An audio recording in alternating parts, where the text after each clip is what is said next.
Hello. Good evening, everybody, and welcome to One True Sport. This is the research guy, Andrew Hermes. And as you can see, I have a very special guest here, Madusa. We'll get to Madusa in a second.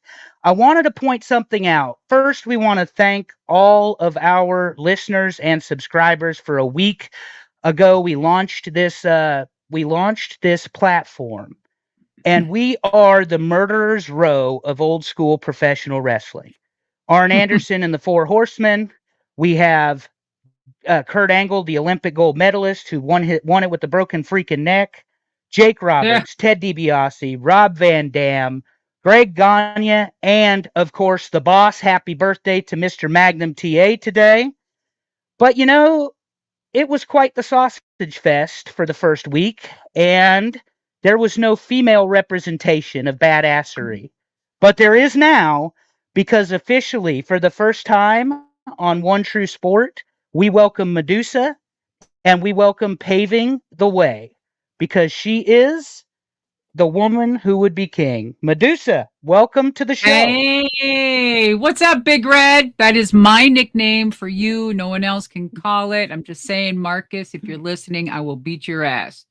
I mean, if you think you've been hit in the kidney once, I'll hit the other kidney, brother, because this is Big Red to me. All right. And it's great to be here. It's not just one true sport. There's two true sports right here, you and I. Yes, This ma'am. has been in the making for a while, and I'm very excited. It takes a lot for me to revamp something if I want to change something. But, I've had my podcast for a long time, and I've changed the name once previously, and I've worked with other people, which have been great. However, I wanted to revamp the podcast and move forward and put it on a platform where there's other people, and get more eyes and let them know that women in this business also can share the podcast platform with all other swinging dicks on here. So I'm just saying that I am the power play of that. And here we go. So we're going to have some fun. Um, I'm going to be as open and honest and truthful, and just be, I guess what fans want to hear is a woman's perspective, not just a woman's, but my experience and my thoughts. I don't want to put words in other people's mouths. I won't, adjust anything to make it, mine from somebody else's. So, yeah, it's going to be a free flowing podcast working with Andrew. Our personality, when we're on the phone, we are like, it's just like, I mean, it just clicks. So I know this is going to Yes. go great. And thank you everybody, for tuning in and being here. And even so, we are going to work through things that we don't know that I'm going to know. I'm going to learn a lot. And all I can say is thank you for the time, Andrew. Yes, ma'am. I am so excited to be here. I've told you this story. My first memory of you, War Games '92, climbing the cage Oh, in the dress and the heels to drop the phone mm, to Arn.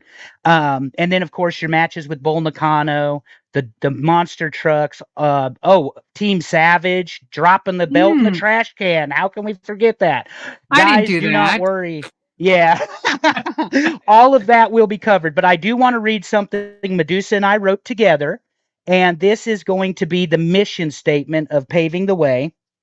Paving the Way is a nuanced examination into the entertainment career of Medusa. Medusa has lived an incredible life and will share her journey in television entertainment as a woman in what was a male dominated business for most of her career.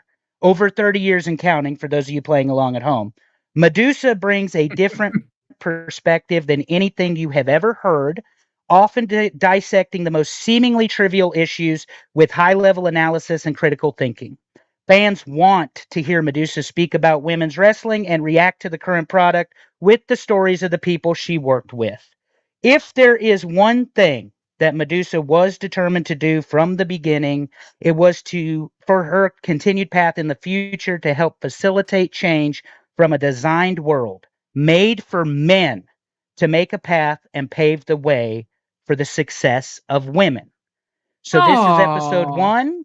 We call it Catching Up with Madusa. Madusa has been all over your television, your PLEs, your entertainment.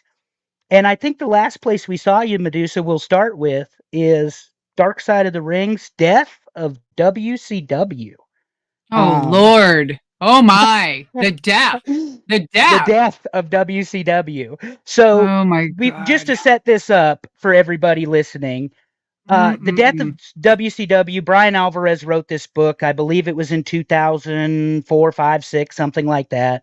Guy Yeah. Evans came back with a book called Nitro: The Rise and Epic Fall of WCW, and now $7 Entertainment, and all of you know that's The Rock.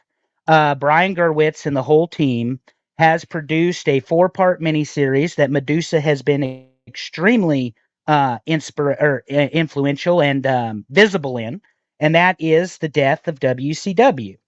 Well, Um, actually, I'm sorry, but those are executive producers would be Dwayne Johnson and Danny Garcia. I'm going to add Danny Garcia, very excuse me, important part. I forgot his ex. I Yes, apologize. let me throw her in because she's a badass woman, right? I can't forget women. So Danny Garcia, and they're at $7.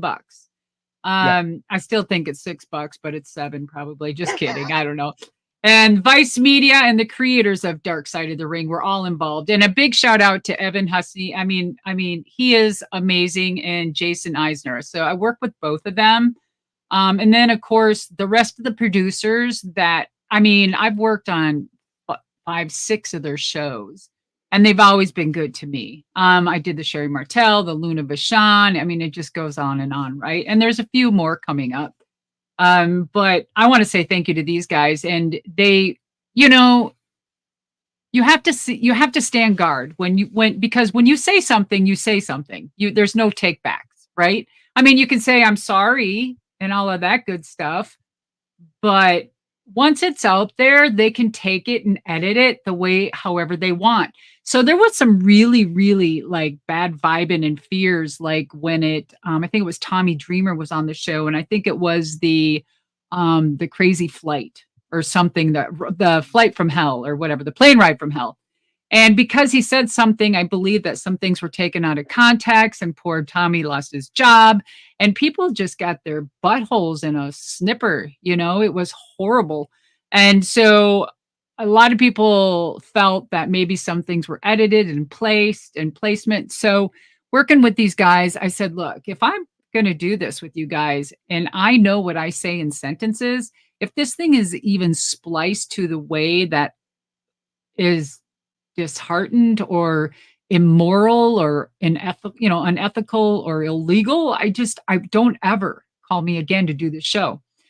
And let me tell you, it rang a bell, and they've never done anything wrong. So I keep doing shows for them, and I'm really glad. So this one here, the death of WCW, it really had me thinking, because there is so much more I wanted to say, and still my hands, I just feel like when you're in a position and you're still an entertainer and you're still out there and you are still active, you still have to carry yourself and respect yourself as well as um, the situation and others, because you want to believe that people change and they have new lives. So you just don't want to crap on everybody when you're telling a story. So you got to think some of this stuff was how long ago was that? 15, 20, 30 years? It was a long time ago, a lot of this crap Did that happened. But I'll tell you, it really made me, the first episode opened my eyes because it validated a lot of the things that I knew and didn't know. Right. So, and I thought, it's very well done. And I can only imagine what the next episodes are going to be. I'm sure it's going to escalate, escalate, and escalate. Now, we saw some, bites of Bret Hart coming out with the new one, right? I mean, Uncle Bret's Brett. my hero. I love Bret. I love everything. Shitheads, assholes, dirt wipe, or whatever those stupid, whatever those bits were that they put out there, I thought it was ingenious. right? I think what Oh, they're he went. doing is really good. Yeah, he went off. And for those of Mhm. you just want to catch up real quick, if you haven't seen this particular episode, what Medusa's talking about is they're building the foundation. It features a lot of Eric Bischoff. Most of our viewers are going to have been people that have listened to 83 weeks. The one thing about Bischoff is he is a politician. He's going to highlight all the things he did right and probably gloss over the things he did wrong. That did not come from But that's a Medusa. man's life. I'm That just came from saying, me. men. So I know it did, but in this business, I'm sorry, let me clarify. In this business, it seems like they still, I don't know what it is. It's like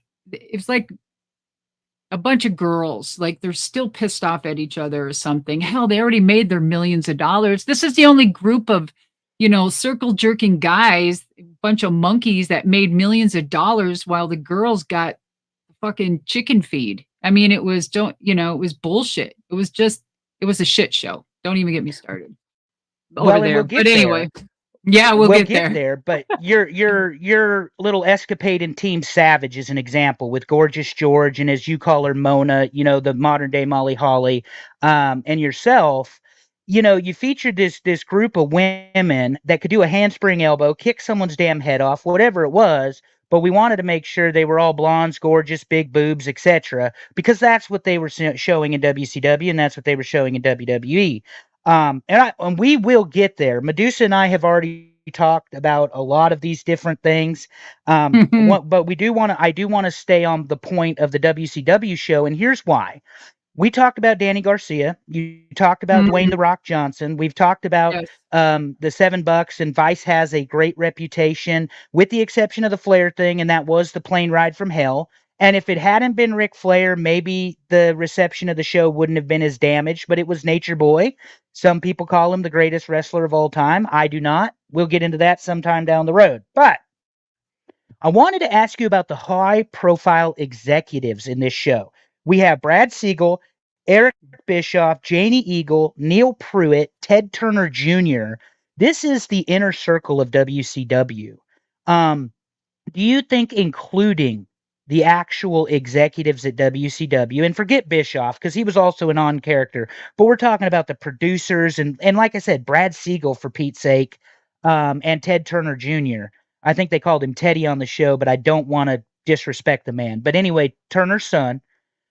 Do you think that this show, because of the players and the producers, is going to get a better look and maybe the story be taken a little bit more seriously than if it was just, for instance, and no disrespect to Evan and his co-producer, but if this was just a dark side production without the benefit of those witnesses, those corporate people, do you think that people are going to take this show and what is said on this show a little bit more seriously, or do we still have the questions and the conspiracies and that sort of thing?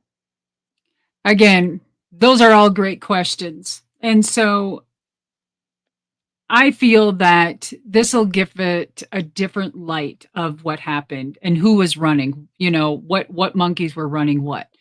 However, I really truly, just by watching the first episode and kind of a sneak peek of the second episode, I know for a fact that a lot of these guys are still on there. They're still on camera. If anyone knows what I mean. What I mean by that is they're on. They're still on. I think they're telling some truth. I think that there still could be some fabrication because I know some of the things that they're talking about and it really doesn't equal up. I still think there's a lot of smoothing the line and putting others over. And again, it goes back to what I said is, people change, things change, blah, blah, blah. But I don't think there's any love lost from Brett. I don't think there's any love lost from Goldberg. And that you guys will see probably tonight. And Janie Ingle's her last name. Janie, one of my dearest friends, she's one of my best friends today.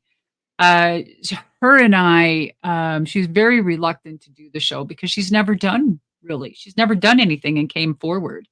Now remember, Janie Ingle knows a lot. She was behind the scene. She was Hogan's right-hand person to take care of all of his personal affairs, his TV shows, when he was doing those reality shows, Hogan Knows Best or whatever it was.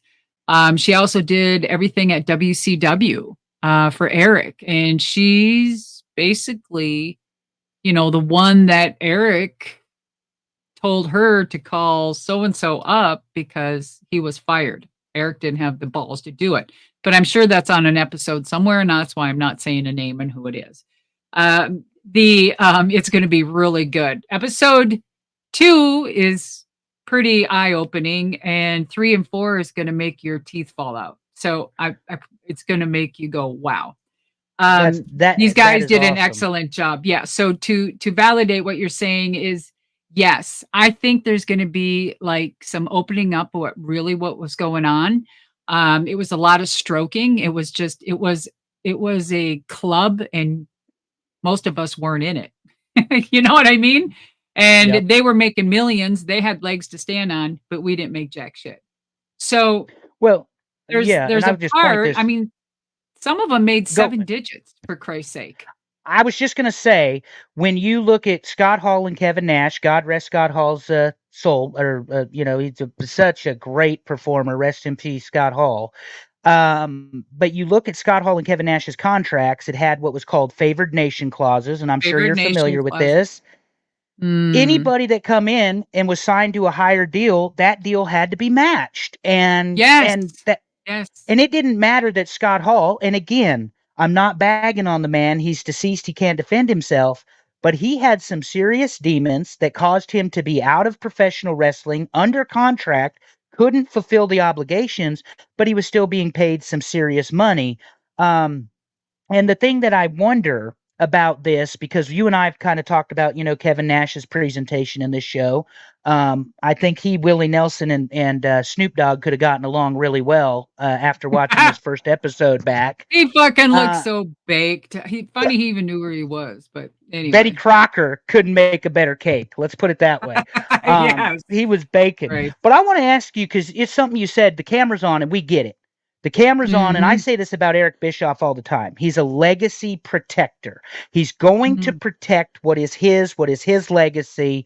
My question is, though, WCW closed, and I know the date, March 26, 2001, Panama City, Florida. It opened in, 1988 when they were bought out. JCP was bought out. So yes. Yeah. So you're talking 23 plus years later. Who gives a shit? Tell the truth. But you're saying that you think there is still some character play here on the camera. Absolutely. Oh, please. We don't want to fess up to what we did. Is that what you're saying, Madusa? Yeah, I mean, I'm not saying that's exactly what they're saying, but I'm going to say my observation, my perspective. I think that. So I got you. I'm not telling everybody that's what it is. I'm saying my perspective, and just being in this business and knowing these monkeys. Yes, absolutely. Yeah. Let me, folks. I mean, yeah, not my circus, not my monkeys. I love it. So, okay, so let's get to this. So, working and watching the first episode and got to see a sneak peek of the second episode, which you guys will all watch tonight, and you'll know exactly what I'm talking about. It'll have your skin crawl. I mean, really? So I'm excited to see where the rest goes, and I want to hear people's comments, and I'll be glad to answer. I cannot wait till we have another episode here of Paving the Way, because I'll be wide open for questions on that. Absolutely. And I'm heartfelt, absolutely answers. Yes, I promise you. I mean, there's really no holding back with me much anymore. I mean, I'm not here to bury anybody. These are just, my views, my opinions, and they're my opinions. And if you, get butthurt or sensitive, I mean, that's okay. I can have a conversation with that. I'm not going to put you down because you disagree. In fact, I think people that disagree are amazing people, because we see things differently, right? But unless you experience and you worked it and then, just whatever. Shut the door. You said something interesting, and I'm going to go ahead and just use this as a segue. We want to welcome our chat. We've got a lot of people live in the Hi, comments. chat. Hi, Instagram, chat. Instagram, a wrestling historian says Madusa not winning the WCW Women's Championship was another L. So he thought you should win the WCW Championship.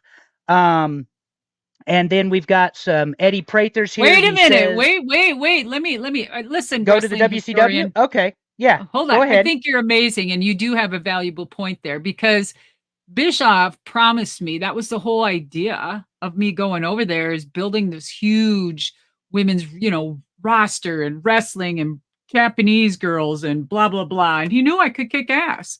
I mean, Eric was really cool at the beginning. I mean, Eric was always, he was fun. He was innovative. He had, he was jovial, really. And then he got there and just turned into just a tiny dick, and it was horrible. And I was like, because when he promised me like the whole women's championship, it never happened.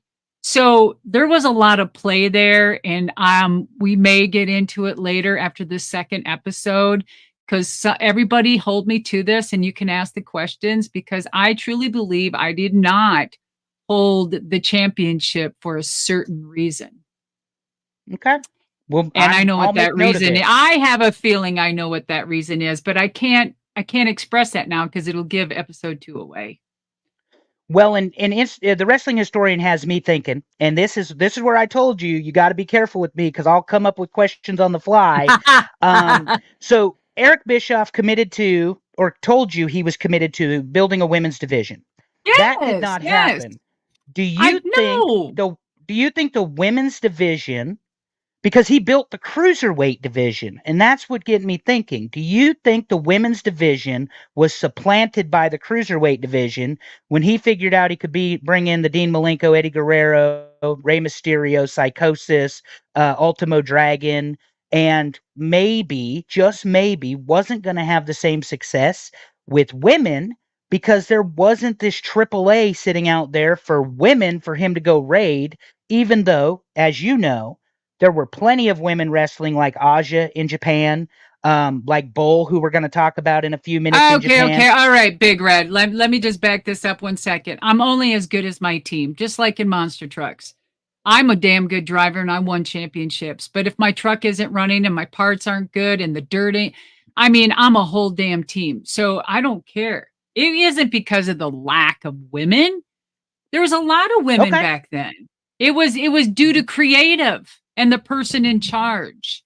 Because and I may have worded that wrong, because that's what I was saying. The lack of commitment from WCW to creating a women's division, but you get supplanted by men in the cruiserweight division, because when Nitro comes along in September of '95, he wants to start everything hot and fast every week. His words, not mine. You can listen to it on 83 Weeks. But we're not talking about it right now. We're talking about the only thing hot and fast he was doing was extracurricular activities. That's bullshit. And y'all heard it here first.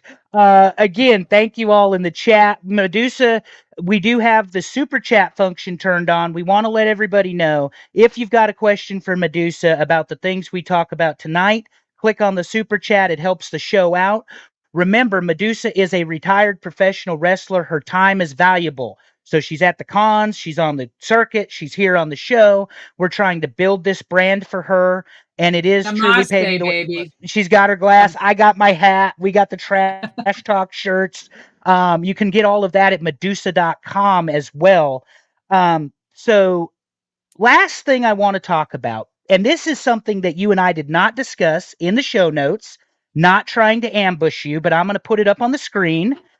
The Nature Boy, who you're very familiar with. Yes. I am a level 5 bitch. Let's get it correct, ma'am.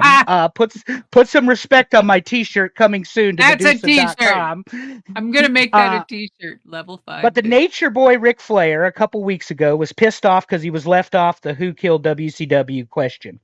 And then he has doubled down after the first episode dropped, and I've got the tweet here. I'm going to put it on the screen, and it's probably going to cover us both up. Hold on just a second. Let's see here. So here's Flair, and let's see if I can do it. No, it ain't going to do it for me, Deuce. We'll do it this way. Ric Wait. Flair's What do we? Okay, go Oh, I ahead. was trying to show it so we could both look at it, but here we go. I've got it. I've Okay. tried to lay low on this, but let's face it. Who killed WCW? It's a three-headed monster. Jim Herd, Eric Bischoff, and the Vince Russo. There's no individual wrestler or faction that caused anything to kill WCW.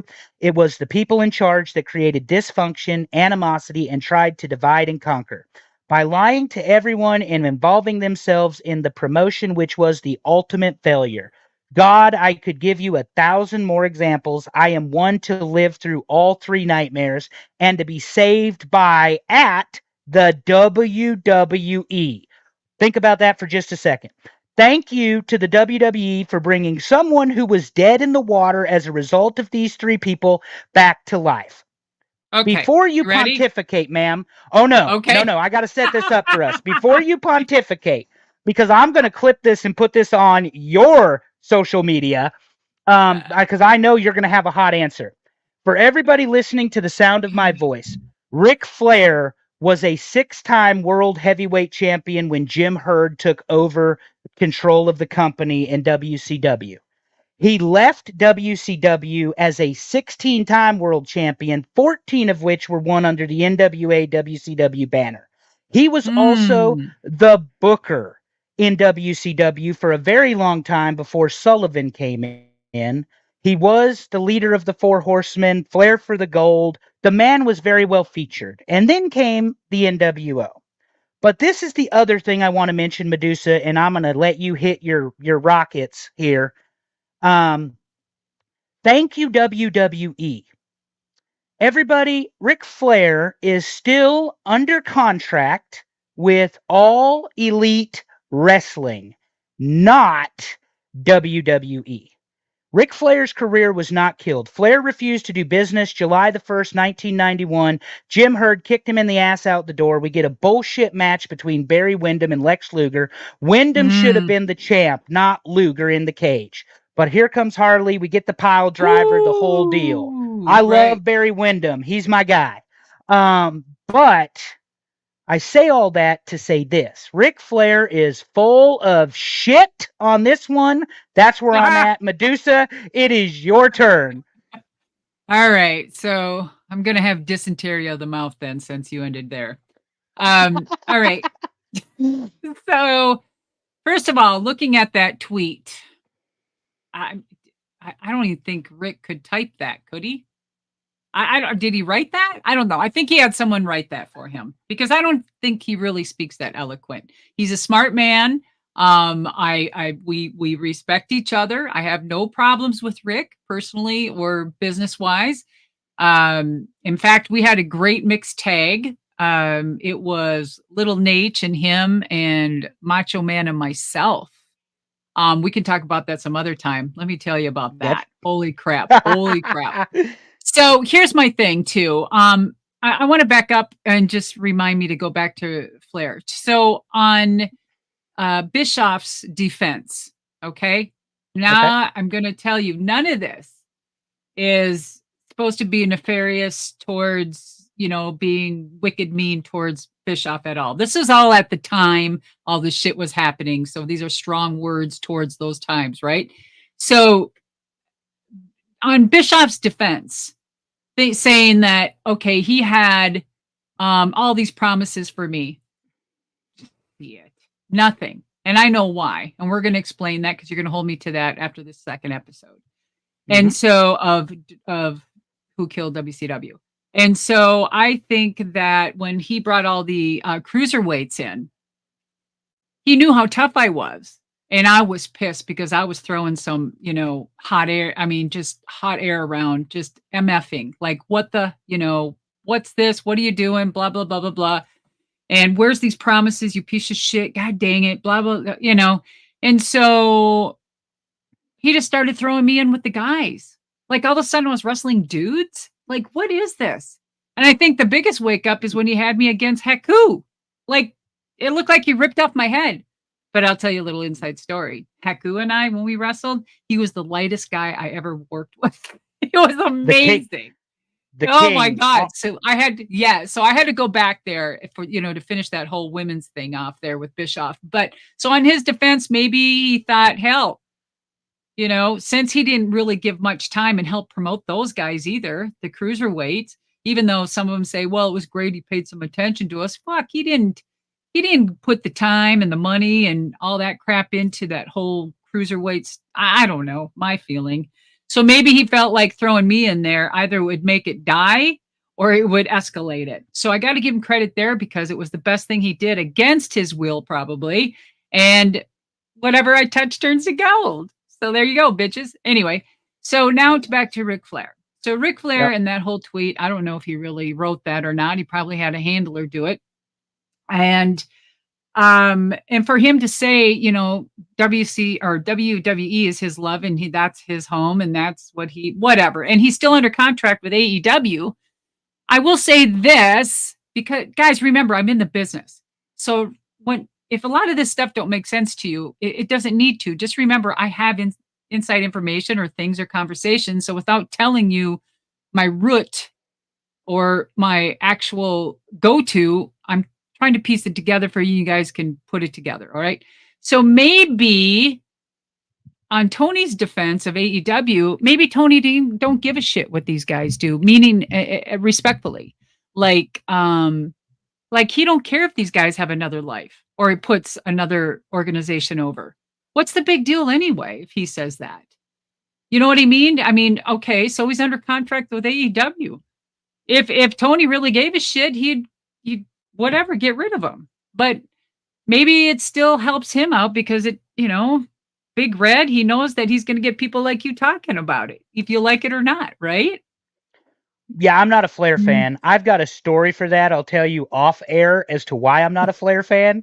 But it was actually 20. I'll give you 50 stories of Flair. Holy shit. 2022, yes. I am not a Flair fan after 2022, and it happened at a convention. So I know you and I kind of spoke about it. That I was working at. But anyway, Flair aside, I think it's interesting. I almost think, and this is just me, Deuce, that he feels neglected and left out because he's not on Who Killed WCW. And I think that, this is kind of a relevancy thing for him. He wanted too much money. He wanted too much money to do the show. There you go. There's your answer. And just my opinion. I don't know. The other thing you said, which I have completely agree with, but it's probably in a different manner. Tony Khan don't give a shit. When he's letting his wrestlers work independence. Yes. Tony Khan don't give a shit. Let's face it, you've worked for WWE, Japan, WCW. You guys were never allowed to work outside the company that you were under contract for because it's a liability and it's somebody else's show. So he does. I respected WWE that way because you are their product. It's kind of like having you play football for the Vikings, but you're going to go down and play for Jacksonville. Like, no, that ain't going to happen. You're not going to fill in. I'm sorry. It's the same thing. So, I mean, you can say what you want about Vince, but Vince McMahon built WWE to what it is today. Let's just forget all the bullshit about all the stuff that's going on. That's probably another episode, but he did. He built it to what it is today. And because of his policies, hopefully like that one anyway, the good one that kept everybody in check. And I respect that because I wouldn't want my players working for 10 other people either, because if you have them in a main event or something, and then all of a sudden they go and break their leg on doing an independent, I mean, my God, you are screwed. What do you do when your whole angle's busted, man? And one of the most visible ones of it, let's be honest, is Jon Moxley. I've seen Jon Moxley wrestle at a GCW show. He's wrestled New Japan. He wrestles AEW. And thank God he hasn't gotten picking on Mox, but that's it. No. He's not got, but it was when he was the AEW World Champion. He was wrestling in GCW. A unique circumstance for sure. These Um, are just our views and how we feel and what I think, what I would do. And I thought, Vince ran it right. I mean, I would never allow my talent to work for any other. Zero. And there's another thing good about Vince that, or I should just say WWE now, is that they at least fly you in the day before the event. They never fly you in the day of the event because something yep, could happen, right? And exactly. still to this day, all these promoters that book me, like my whole year long book tour, the Woman Who Would Be King, available on Amazon, by the way, is like, I always said, I gotta, like, the gig was on Saturday. I fly in Friday. I just don't do business that way, especially the way traveling is nowadays. So, but anyway, so that's the whole part of Dark Side of the Ring. And you got Ric Flair now. We're gonna wrap up. We're gonna wrap up this discussion with a question from one of our traveling champions. Liam Evans says, "Hey Madusa, in 2024, and looking back at when you threw the WWF Women's title in the trash can in your WCW debut, 1995." If you could go back to 95, would you do it over again? So I think Liam's trying to say, would you put that belt in the trash can again on national television? Well, again, I mean, if your question is if I knew what I knew today back then, would I do it? Because if I was back in '95, would I do it again? Yeah. But if I knew what I knew today, um, probably even better. Because I mean, when you think about it, not any promoters did me right. I was good to wrestling. Wrestling was not good to me. Period. Not no. I was Yeah. That was my freaking life, dude. Wrestling was my life.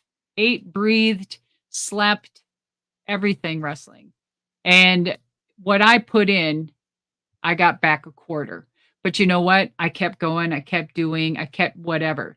And I will tell you that when I did drop that title in the trash can, and again on Eric's defense, that him and I, neither one of us knew exactly the outcome and what would happen. We didn't know that that was going to blow up the way it did. We didn't know WCW was going to get sued a huge amount because of that. you know? I mean, oh my God. Oh my God. Like, so to this day, on that whole WCW title, it's in my book, guys. The whole story's in there. And according to Eric, is his story, and according to me, is my story. But my story is basically this: I was on the toilet taking a shit, and Eric called and said, "Hey, I heard that you got let go." And I'm like, "Wow, news travels fast," or something like that.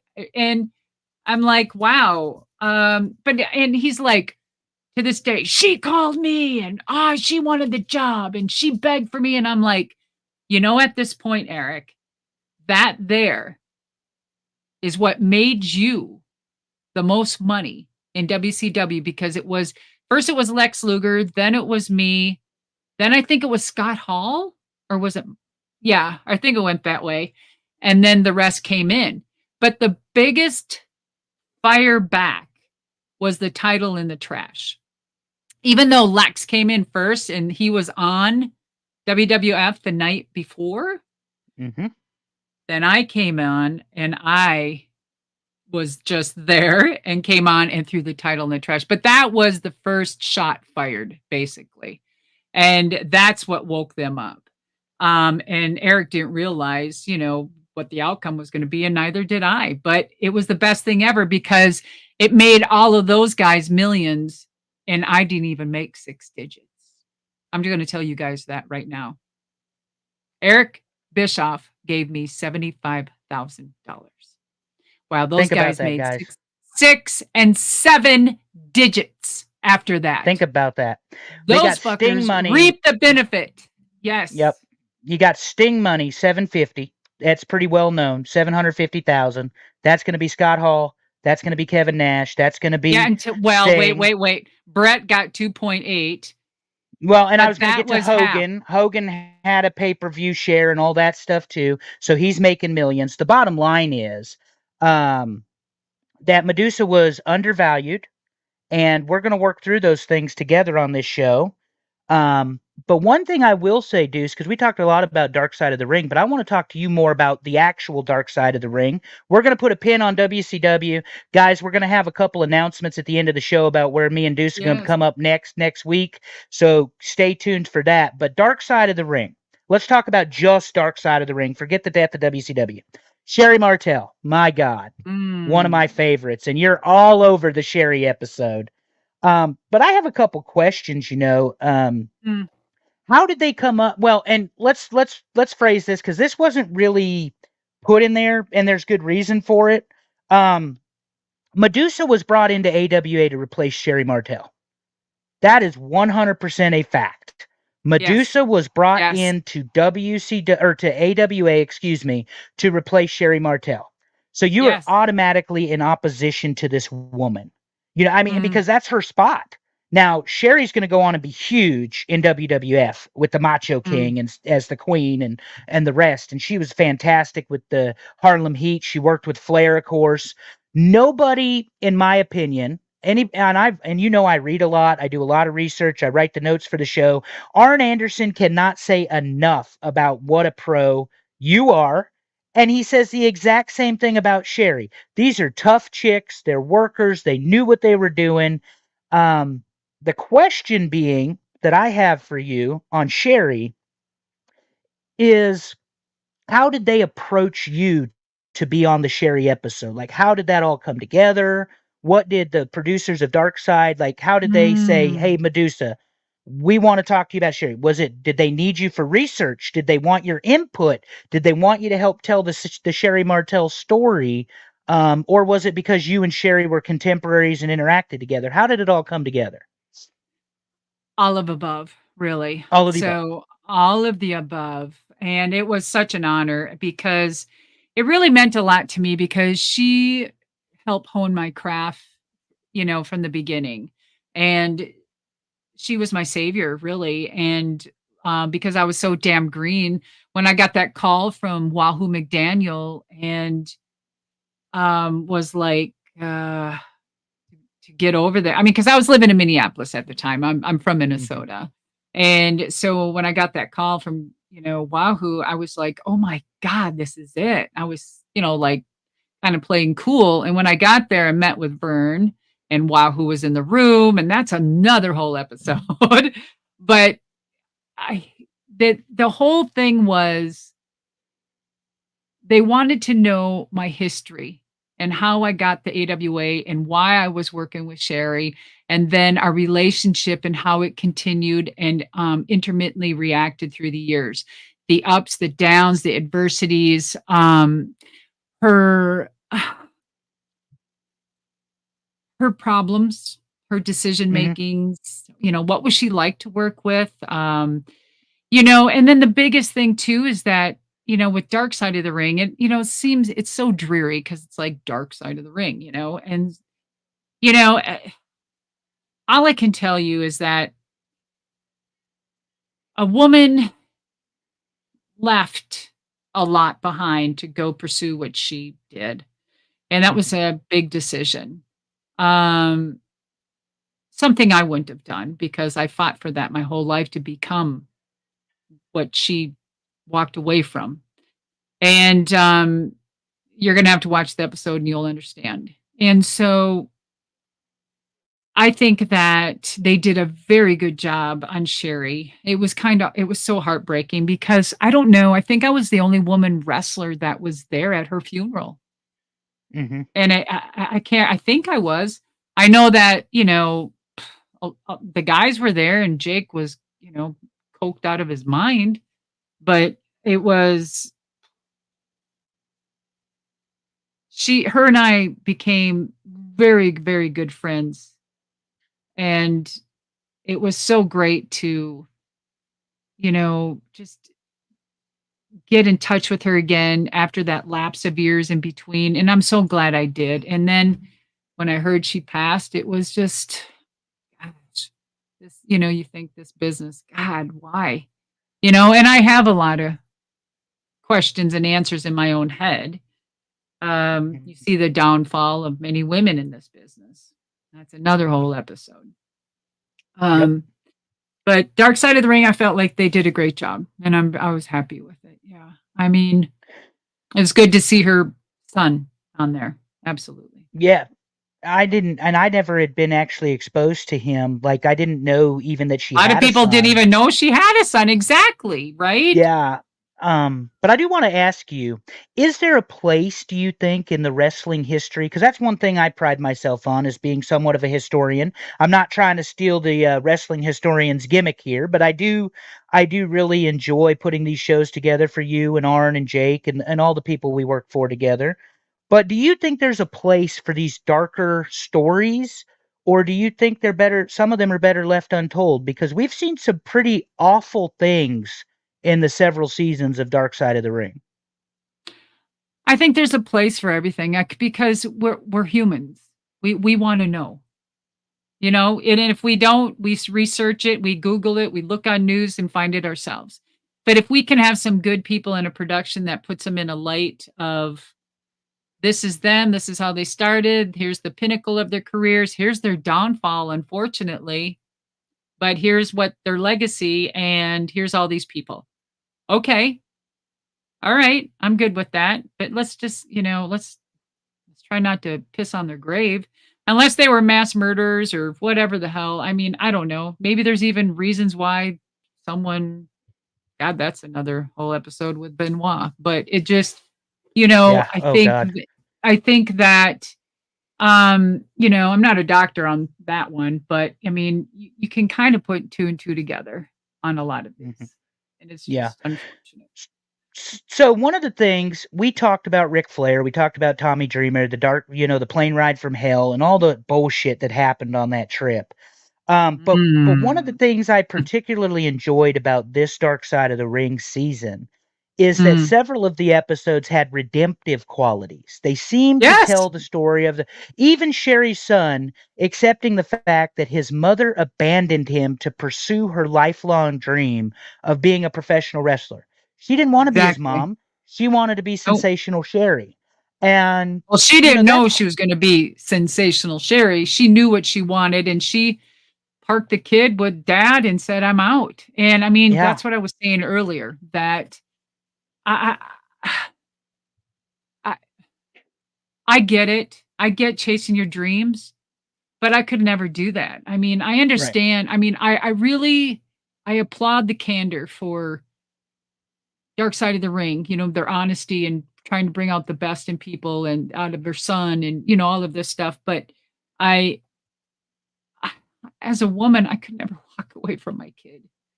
No. There's a big difference there. If I know I'm not trying to sell my book, but I'm telling you, there's something about womanhood, and it's huge chapter in my book about a woman in this business becoming a woman.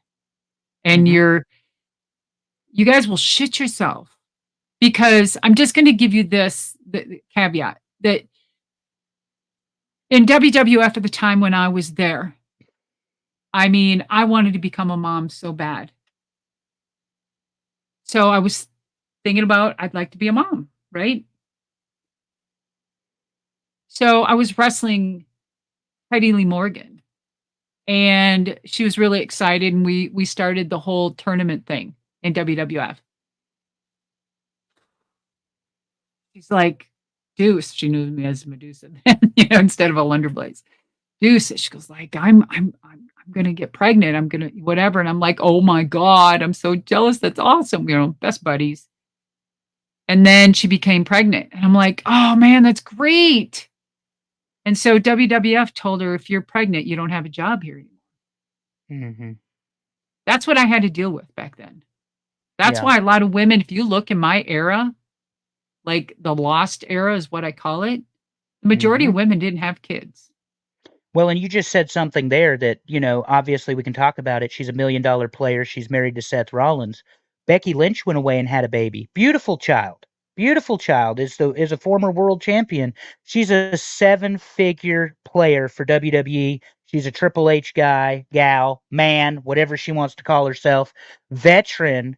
But to your point, 30 years ago, that She's welcome. you'd have been shit canned. You'd have been shit canned for wanting to have a baby. let alone having the baby when you're the world champion at the time when they found out she was pregnant. Um, and I know it helps that Seth Rollins is her husband. I know it helps that it's 20, whatever it was, 20, 21, 19, whatever.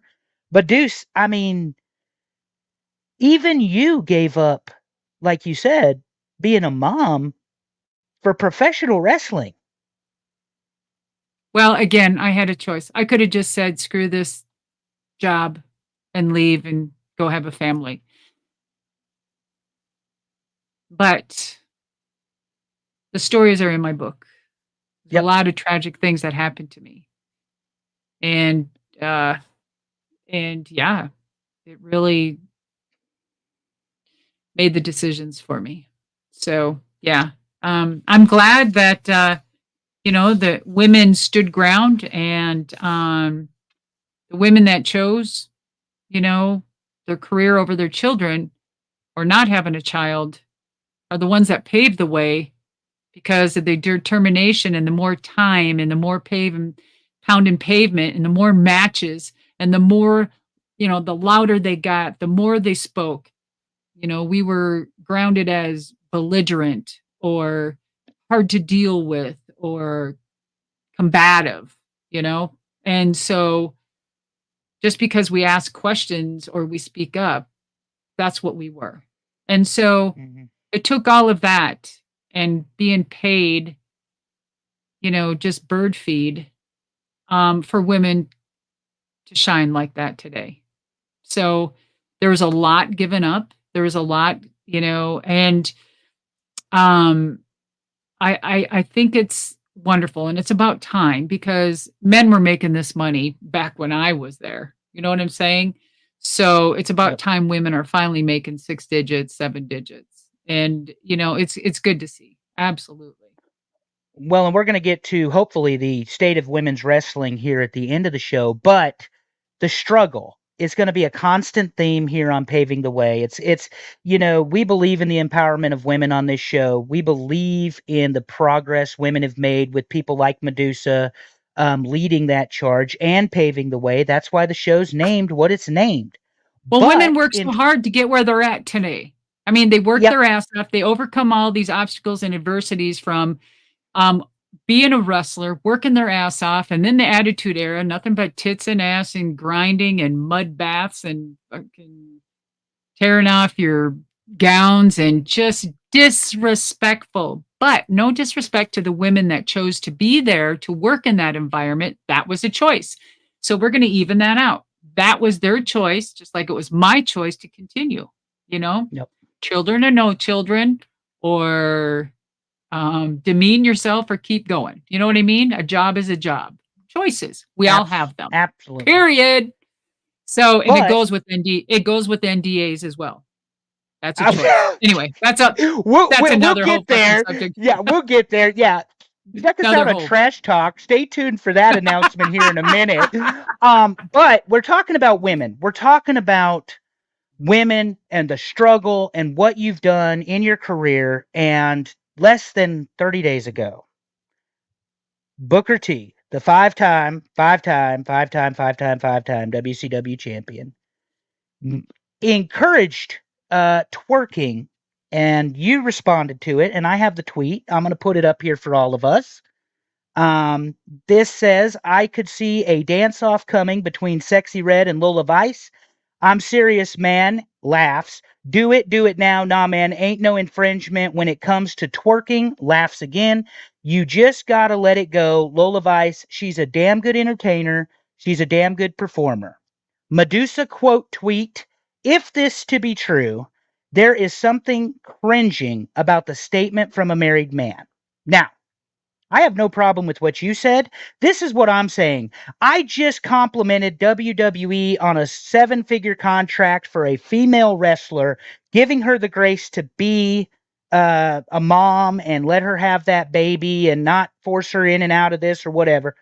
And then their commentator on NXT, Booker T, a world champion, a husband, a father, makes this statement encouraging in 2024, post Me Too movement, feminism, etc., etc. He wants to see women shake their ass on television like it's the Attitude Era again, Madusa. And again, I'm done pontificating. It is your turn, ma'am, to make your statement about why did you feel the need to respond to this? And I'm going to ask the question and I'll let you answer. Why did you feel the need to respond to it? More than that, why didn't anybody else? Again, 3 things. Number 1, there's your second T-shirt, pontificator. Pontificator. That's yeah. Yeah. That or ADD, one of the two. We're going to get both. I'm having 2 people with ADHD elemental PQ. Fuck. Oh my God. And so the second one is, why did I feel the need? I didn't. I didn't Okay. feel the need. And I very seldom even speak up on other people's things like this. And Booker and Sharmell, good, amazing colleagues of mine, good friends. Sharmell, hands down, could have been one of the best wrestlers in WCW. She excelled at the power plant. She was my student, and I swear to God, every time I see her, I say, you should have been a wrestler, not a Nitro girl or whatever. You know what I mean? And I love her to death. I mean, eloquence, beautiful, amazing, great mother. Loves her family. Booker, never had a problem with him. He's always been cordial to me. And of course, a fellow friend of mine through Sherri, with the Harlem Heat.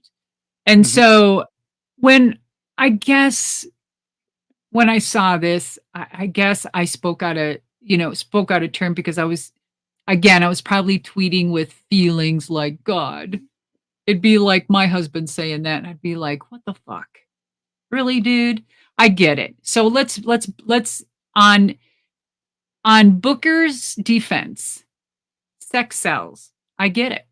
It does. There's nothing wrong with good-looking women of the eye of the beholder. There's nothing wrong with dancing, walking, entertaining, and a lot of people's, comeback would be, it's only wrestling, for God's sake, Madusa. Don't you know it's a work? And I'm like, no, that's disrespect, really. I would never say that, and neither would my husband. I would even never say this in the business. I don't care. Now, if I was an actor in a movie, that's completely different. I get it. But again, wrestling is acting.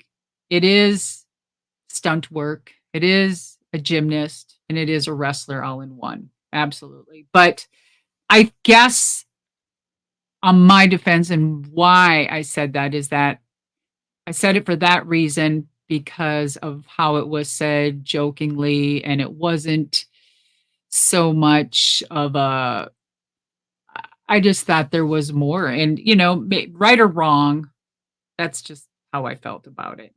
I guess I take it to where we don't need to say things like that. And is that the product that we're going with NXT? Because I think that a lot of people throw stuff like out there to see if it sticks. I mean, my God, you just had one of the key players from NXT move up to the higher roster, right? Or up to Raw or SmackDown or something. So what do? So they just kind of throw shit out there to see what sticks, to see gets a lot of buzz. If it's shaking asses and twerking, you're going to get a lot of buzz that way, and that's your only spiel, then all right, that'll die down quick, but where's the storyline? So it is what it is. Things sell, and it gets the people's attention. It's entertainment. And I absolutely I back that up. I get it, but I guess even if I was a commentator, I would never say that.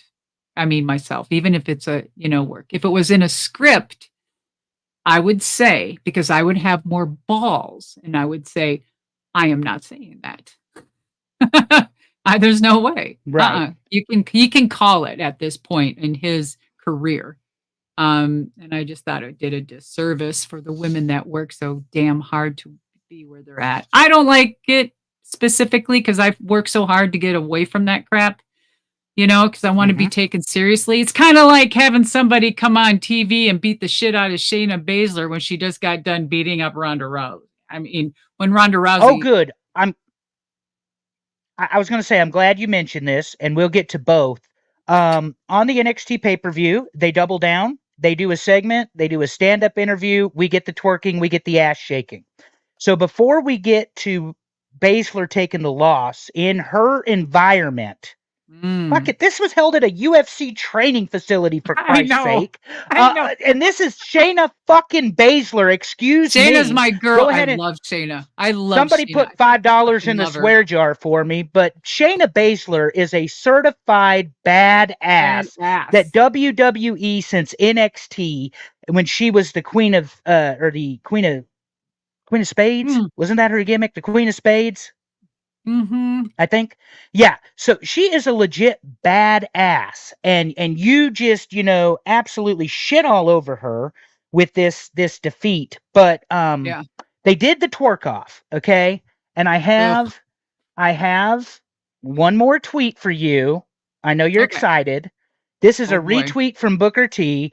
When we say our stomach is hurting from laughter, LMAO, Booker T talking about hands on your knees. He absolutely was in Wonderland watching Sexy Red twerking.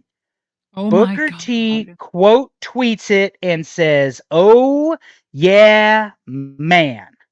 So Okay. All right. I Then am. he sold. Okay. He sold Charmel on his bullshit. That's whatever works, There man. you go. But I just wanted to point that out. That is this Booker T in character, or is this Booker Huffman the man? Uh, Your thoughts? Booker's he. I'm sure he's a good husband. I don't know. I mean, I have no doubt.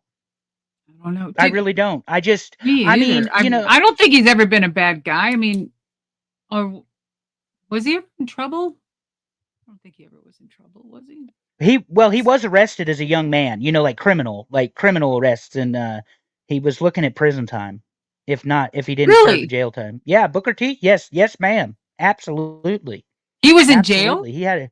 He had a troubled youth. Yeah, he was a criminal early before he became Holy Booker T. shit. And we Man, could let me talk about that, how he and Stevie Ray came in, basically led by Colonel Robert Parker in well, he 1992. turned his life around though, right? Bill Did he? Watts, yeah. Oh yeah, he absolutely turned his life around. I just thought I'd get your comments on it, because this is the last thing I want to wrap up with this before we get to the Battleground pay-per-view.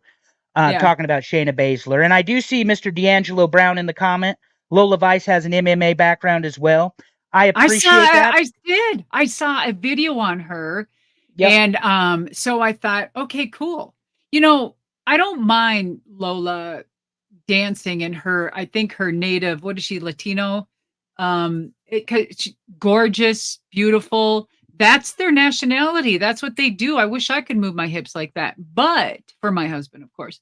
But that's part of her whole gig, and it comes across almost very elegant and sexy, not Hmm. trashy.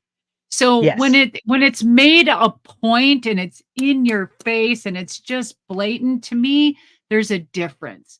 And then with Lola, and I saw that vignette or something, whatever they did with her and her with getting the UFC club, the gloves and stuff.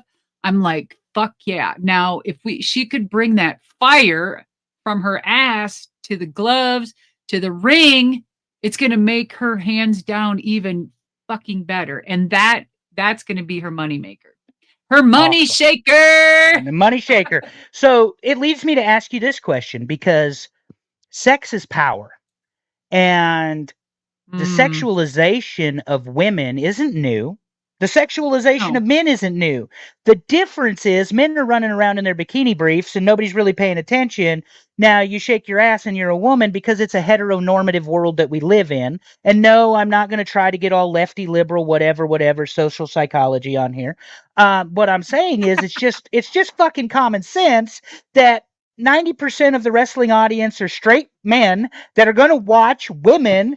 But my question is, how do you, as a true feminist, a trailblazer, a female wrestler, a great representative of the brand, how do you balance holding on to your sexual power, and still not being victimized by the sexualization of the wrestling product? That's such a great question. First of all, without sounding like a hypocrite, back in the day, I wore outfits, that I tried to cover my body because I was very self-conscious. And then I would try to change that up and, show a little bit more here or there because things were changing and thought I had to change with the times. And then I had to, recheck myself and say, get back to your own roots, woman. Mm-hmm. And so as time changed, I became a part of that product because I felt the pressure and I felt, the whole thing changing. I started wearing revealing outfits and my big old boobs, even got a boob job that my boobs were bigger than my head, for Christ's sake. And I finally had to come to Jesus talk with myself and said, what the hell are you doing? Why are you doing this? And, you know, I just I was like, I gotta quit. This is it. I just don't like the, Mm. you know, direction of women's wrestling and what is happening. So I was part of that product, but I rechecked myself real quick and said, I'm out. I gave him my notice to WCW. I'm retiring. 2001 is the end of my contract. There's a lot more that goes to it because the stories are in my book. But I'm telling you, brother, it was and still is, except for now, 40 years later, 40 years in this business plus. And I still recheck myself because it's like I'm at an age where I can say and do what I want. With the knowledge and wisdom that I have of years of experience, I don't have to put up with anybody's shit, and nor will I. I am not a person that's going to deliberately go out and hurt somebody because I want to.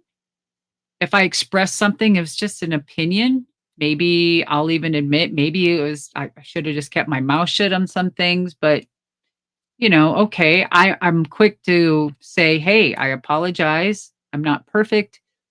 As far as a woman and being strong, even today, it's changed. I see good things within our business, but still have a lot to, we still have further to go. And not that it'll ever Right. be equal, because this world is positioned and made for men. It really is. Yep. We're invisible women. And I think that to earn the respect that I did, I kept my mouth shut for 40 years, basically, meaning that I wasn't taking their shit. I kept my mouth shut. I was a sponge. I learned. And when they told me no, I respectfully found another way and did it tenfold. And I think that's when everyone knew from the start that no one could get anything over me. They just knew they could talk shit. Otherwise, I'd probably beat their ass. But I wouldn't. And I think that because of a few men in this business and higher ups and in their positions that tried to position themselves by asking for favors,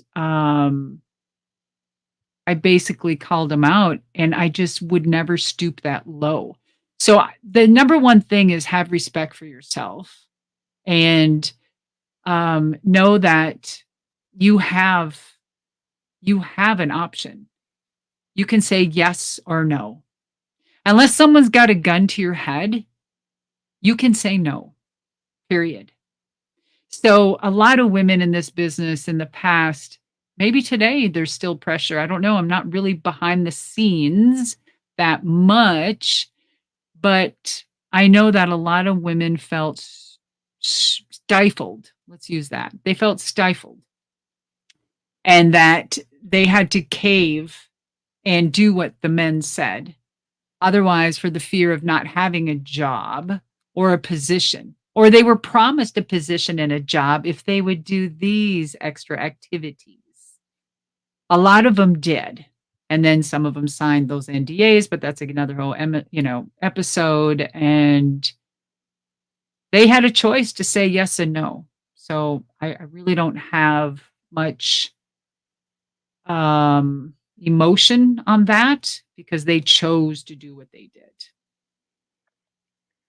And I think that's a really powerful statement that you made. And I'll just reiterate it and we'll move on to Battleground. It's you always have a choice. If there's not a gun to your Mhm. head, if there's not a knife to your throat, you have a choice. And you I have know it's power. hard. I know it's Yeah. hard. Your power isn't your vagina, women's. It isn't. It's not your vagina, women. It's your fucking voice. Okay? Remember Your that. voice, your brain, your spirit, Yes. all of those things. Use them all. Battleground pay-per-view takes place in Yes. Las Vegas. Little weird because this is NXT and they've got the whole deal in Florida, but we're in Yeah. Las Vegas. Now I get it. TKO owns WWE. Nobody tell me I'm an idiot. I get that part. But it's just a weird venue for NXT. And this show to me was just the show. I thought Jordynne Grace looked like Jordynne Grace, which everybody knows she's fantastic. Big, strong, powerful woman. She did lose. The TNA World Champion did lose her match, and the NXT Champion retained. So, and then of course Ethan Page loses his debut match, but I think that was more of a validation of the current champion. Um, but I just thought it was interesting that this was in Las Vegas. We've got Gail Kim, Trish Stratus, Jack. What was uh, Jazz. Oh, Jazz, not I wanted to call her Jax. That's my bad. Jazz, who was a badass back in her day. But if you're going to legitimize shoot fighting, you're going to legitimize, um, real combat sports. Where the fuck is Madusa? And before you answer, God, let me pontificate on that. hold just a second because I dug up some shit for Paul Heyman, who said. Oh shit. This is Paul from a Sports Yahoo article I shared with you. Being the new female in WCW couldn't have been easy for Madusa, especially when her job was to be pre-China female who was willing to fight with men, whether it was kicking Ricky Steamboat in the head or climbing to the top of the domed War Games cage to go face to face with the WWE Hall of Fame inductee Sting. And this was in 1992, before Mick Foley and Undertaker battled Hell in a Cell in Pittsburgh. Madusa was always breaking ground in a business that found her to have come along a few years too early. That was my takeaway, and that's my takeaway about your entire career is you came along too early. We call you a trailblazer. You're a WWE Hall of Famer. We know that you work with the WWE, and we're going to get there here to WrestleMania in a minute. Where the fuck were you? I mean, this is shoot fighting. We're talking about Shayna and Lola, and you're not there. You have a karate background, a fighting background. You've choreographed fight scenes. Where were you? Where was the call? Well, maybe I hurt Booker's feelings and he's got a lot of pull, and maybe that's why I didn't get to go. I don't know. So, and I should have been there. I mean, that's my background. I mean, so a long time ago, if you're speaking of Paul Heyman, I mean, I think he wrote an article in Wahoo News or Yahoo News that Medusa was the Ronda Rousey before she was Ronda Rousey or something like that. And it was like huge is what he wrote. And I was like, holy shit, like this dude is amazing, right? I very unexpected. And I was absolutely flattered. So my background is I was having I was wrestling, and then I was like training to box, right? And boxing became this thing that the regiment of freaking boxing and the oh my gosh, unbelievable, right? So I went to Japan from AWA and went there for a 3-year contract. It was a handshake, by the way. That's how Japanese are freaking amazing. And so when I was there, they're looking at me and they're looking like MAD USA, oh, we like made in the USA, yay. And so I was like, oh my God. And my hair, was super long and like really white, like blonde. And they would like come up and touch my hair. And it was like the freakiest thing, but it was so great. Um, and so they're like, "Oh, you strong. We do something else." And boy, let me tell you, it was the only organization I worked for that marketed the hell out of me. From gimmicks and toys and posters and flags and you name it. I even had my own calendar. I even had my own CD that I gave concerts and sang in Japanese called Who's Madusa. And so I was like, wow. So then they said, you know what? You're really good. You're strong. You are going to Thailand. I said, what? Stories in my book, by the way, guys. You're going to Thailand. And I'm like, what? Oh, good. Phuket. Yay. One of the most beautiful places in Thailand. You got to go, by the way. Anybody you want to go to Thailand, go to Phuket. And so, oh my God. So they send me and I'm like, there you have me training. Muay Thai kickboxing. I have karate lessons. Karate is how they say it. And I was in a whole new world. Like it was my second coming. Like, whoa, like it was unbelievable. I was so damn good at it. I excelled like a mofo, and they just sat there and went, "Oh my God." So I had my first boxing MMA fight before there was even an MMA thing. And all of a sudden my boxing took off. And so boxing was starting to take off and there was a fighter. Please look it up, people, if you are somebody. But Don King had this white chick. Her name was Christy. No, or it was her champion back then, 88, 89, 90. Whoever it was Christy. I can't think of her name. But anyway, I was contacted to go train at Don King's farm and to fight her. And I had to make a choice coming back from Japan to the States. I was going to choose that. I should have just for the experience, but then, women's boxing died real quick. But I chose wrestling to continue. And so with my background on that, and just with the wrestling, and then I started doing movies before then, and I did Shoot Fighter 2, Deathmatch, Intersanction. I was just a paramedic in that one, but still, it was like all these fighting roles, and I choreographed and wrote the fight scene in Deathmatch. It was incredible, and I was like, "Oh my God." And then I saw that and I'm like, well, son of a bitch. I must have pissed on somebody's cornflakes because they didn't ask me to go. But again, in this business, you cannot take things personal. They probably just wanted different talent there. But then again, I saw Trish and I'm like, what has Trish got to do with MMA fighting? She looks fucking amazing, but she does not fight. She does look good in the eye. You hit the nail on the head. She looks fucking amazing, and you were correct. It's Christy Martin. Christy Martin was the boxer. Yes, ma'am. That's who they were going to have put me in with their camp. Let me tell you. Oh my God, I wonder if she even knows about it. Like, the whole thing. Oh, I would love to see. I wonder what she's doing nowadays. Hopefully she's still around. Wow. Yeah. So anyway, there's that. Well, the ADHD is kicking in again, and we're bouncing all over the place. So, thank God for rubber rooms. That's right. Let's talk about WrestleMania, the city of brotherly love, Philadelphia, the city that you could guarantee boo Santa Claus and cheers the Four Horsemen. They also cheered the Dangerous Alliance for those of you playing along at home. But Madusa, you were at WrestleMania, big role at WrestleMania. Before we get there, though, Philadelphia, what can you tell us about the city of brotherly love, not sisterly love? Well, just that.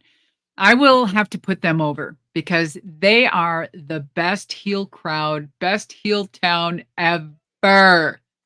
I remember back in WWF, we all were getting on the bus and we had to kayfabe and it was the bus. Let me tell you, you did not piss off those fans. When they believed the shit. And if they didn't like you, they didn't like you. Well, they found out where the WWF bus was. They were rocking that bitch. They were rocking that bitch. And we thought for sure we were ready to go over. And we were screaming like, just get this going. And you should have heard some of the boys. Motherfucker. They started yelling at this poor driver, and the driver's just shaking, trying to get out of there. It was just great. Yeah. And we had to leave early. We left talent. It was so good. Oh my God. So good. So what caused that? Do you remember? I don't, hell, I couldn't even tell you. You know, people say, do you remember what auditorium, this auditorium is? I'm like, no. Like, I don't know. Who knows who was the heat of that? I mean, I don't know. Maybe they ran the Spectrum in the Civic Center. Yeah. Oh, Matt Bourne. We'll talk about him at some point. Yes. So you're there for the Hall of Fame. That's the big thing that we're going to talk about real quick.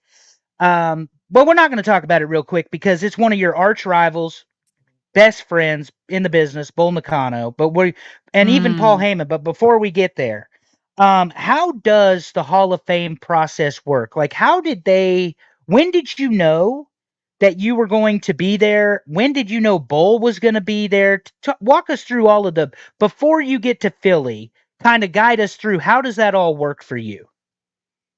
Okay, so a little insight about the Hall of Fame. I think it's amazing. You know, a lot of people put it down or whatever, but I think I really like the Hall of Fame because it gives you, a place where people can, shine, and we can love them, hate them, we can relive their character, we can respect their work and, everything about them and what they're doing. But as far as when I got inducted in 2015, it was when I was driving monster trucks.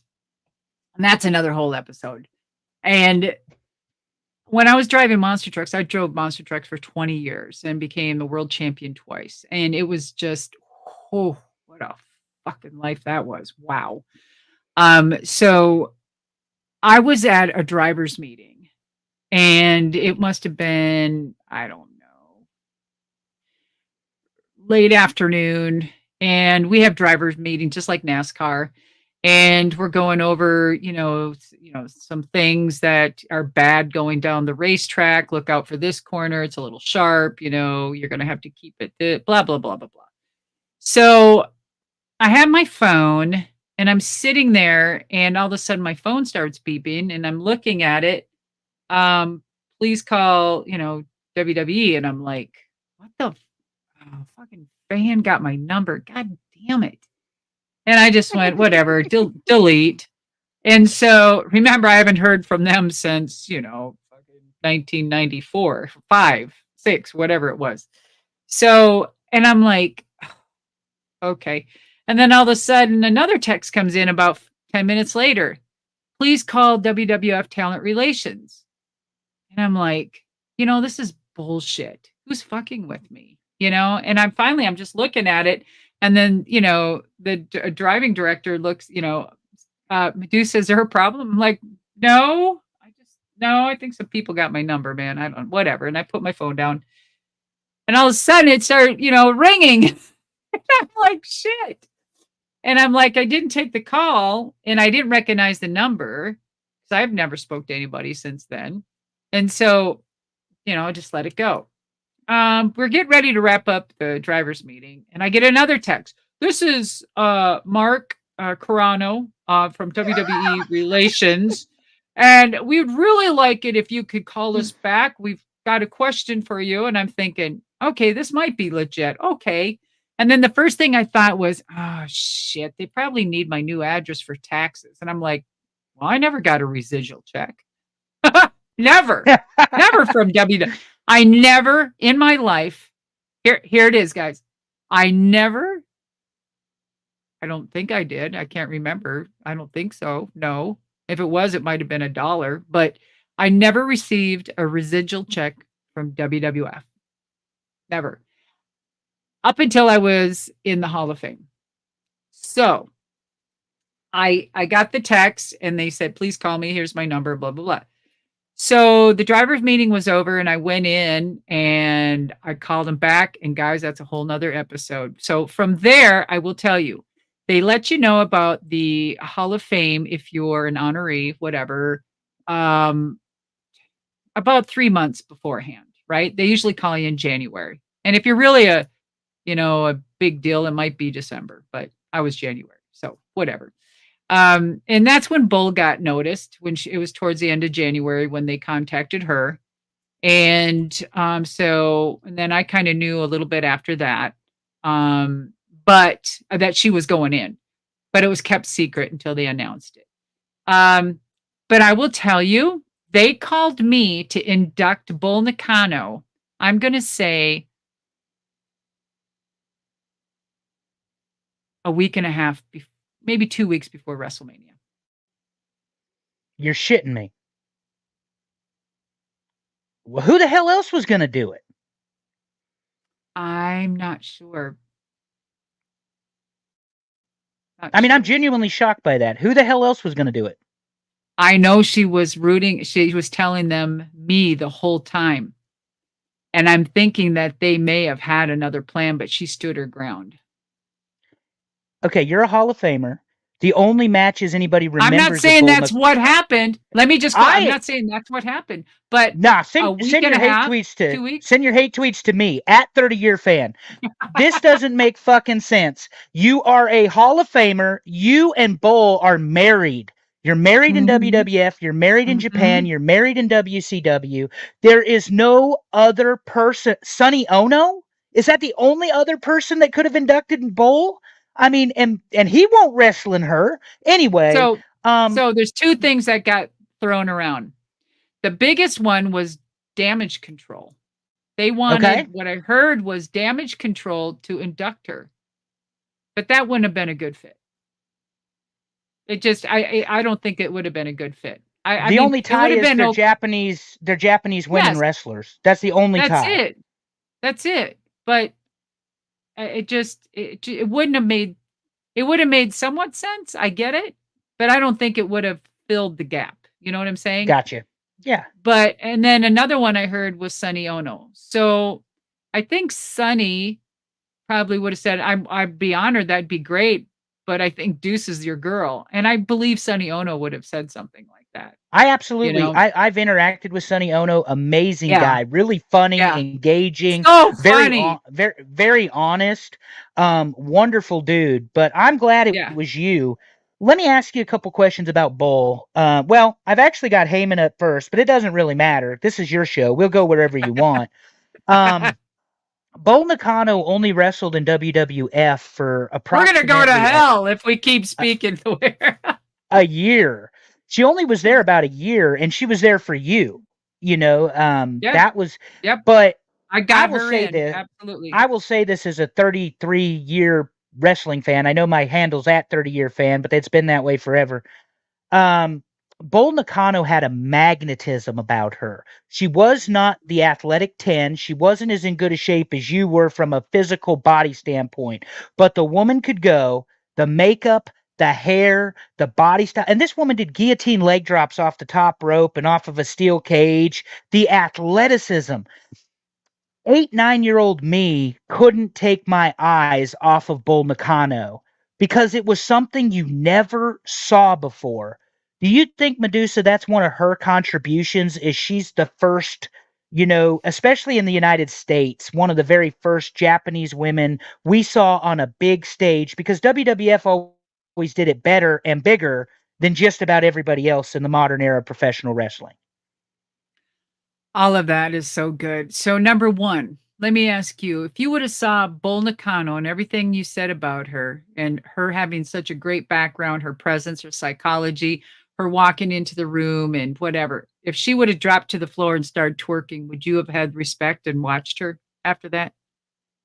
It certainly would have lost my respect, or at least a little bit of it. I was just wondering how the two difference can make people sway from one thing to another. I'm not putting twerking down, but I'm trying to not prove a point, but say a point that we don't need it in everybody. Right. Only maybe some of it is their gimmick and it's okay. Like I can see her, You know what I mean? But it doesn't need to be every interview, every time, because then it's just, I don't know what that is. But anyway, back to Bull. Bull, all she needed to do is walk into a room and she Yep. would change the atmosphere. Her psychology was amazing. Her and I never said anything in the ring. We didn't talk. We did not talk in the ring. And we made beautiful music. We danced Yep. like better than Fred Astaire and Ginger. You know what I'm saying? Or whatever. Yep. And I have never, ever owed so much to a person that helped transition me from Japan to the States and become the woman who I was in professional wrestling was her and all the other Japanese and All Japan Women's Pro Wrestling. I cannot tell you how much they helped hone my craft and everything that I am and was in this business as far as my style. Um, I think that her having a stage and really um, e- exploding and imploding what Japanese women were and are and what that meant for the future of women. Let's stop right there. There's two women that don't get enough credit. There's actually four. Four women that do not get enough credit that actually put Japanese women on this map. And that is the Jumping Bomb Angels Yep. and the Glamour Girls. Yep. And I do not know why the Glamour Girls are not in the fucking Hall of Fame. It's just a disgrace. I don't Yep. understand it. Those women needed, I said, those women need to be in before I am, by all means. And I was just like, I don't understand it. I don't.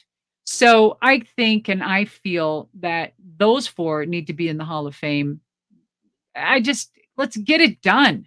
Let's get it Hmm. done. So fast forward to, you were talking about the whole MMA, we're talking about TKO and the transition there and the reason why they were in Vegas. It is because I feel that there was a merger. There's a merger. I've been through more mergers than you can imagine, and I know exactly how it goes down. It's a 5-year process, and there's big change. There's upsets. There's people in and out. There's let's get rid of the big contracts and let's bring in our own people. We're going to do it our way. We're going to massage the people we want. We're going to have you train our own people, and then we're going to get rid of you, type of thing, right? But you know what? That's business. Either you change with the times and you roll with the punches or you get the fuck out. And that's exactly what TKO is doing. And I think it's just the way it is. It's part of business.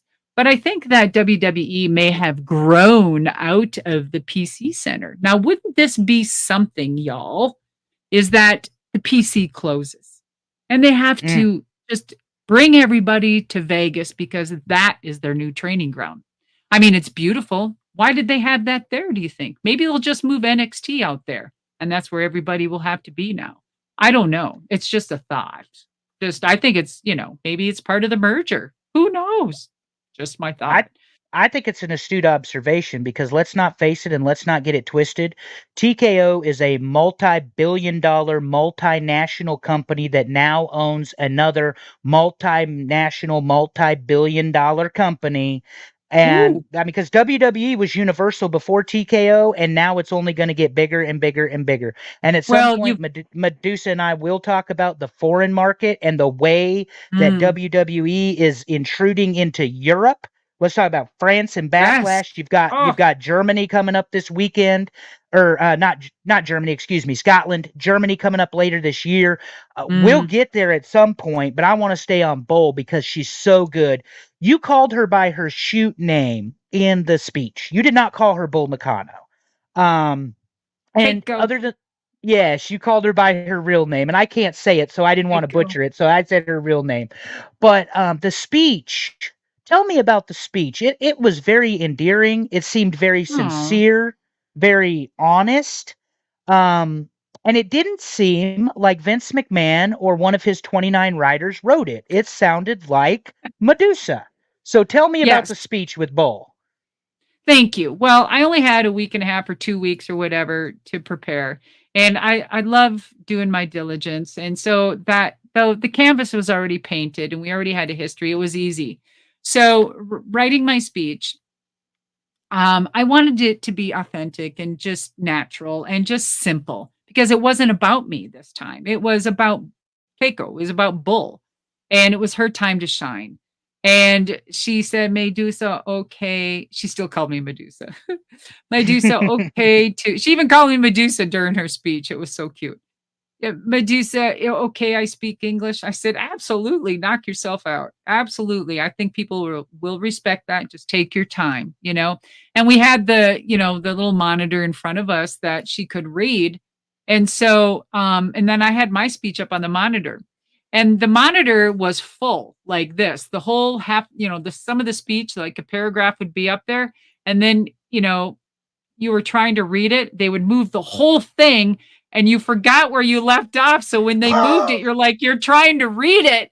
And so that's why both, like, half the time she would stop and go, and then, and I'm like, oh my God, this poor girl. And they did it to me. And it's like, I had to stop completely and pause and wait till the whole monitor caught up. And I was like, what the hell? I'm just going to wing it from now on. And so they did not tell me to change any of my speech. And I will tell you, my induction speech, they did not write. I wrote, and they didn't change one word of my induction speech either. Okay, I want to ask you, is that a product of Triple H being in charge? Because we're going to get to him. Or do you think they liked your speech so much that they were okay with it? Did they have any? I mean, why? I think they know what they're going to get when they say, okay, we need a speech. We need someone that can read and write. They know what I can offer now. They know that it's not going to be anything slithering like, left wing throwing them under the bus or anything like that. So they know what they're going to get with me. And they always see it beforehand anyway. So they know they're pretty rock solid. I call it like it is anyway. And so I think they know that, the candor there. So whatever. And with Triple H, I think that I was inducted with the help of Paul. I think because of times are changing and it's bygones be bygones.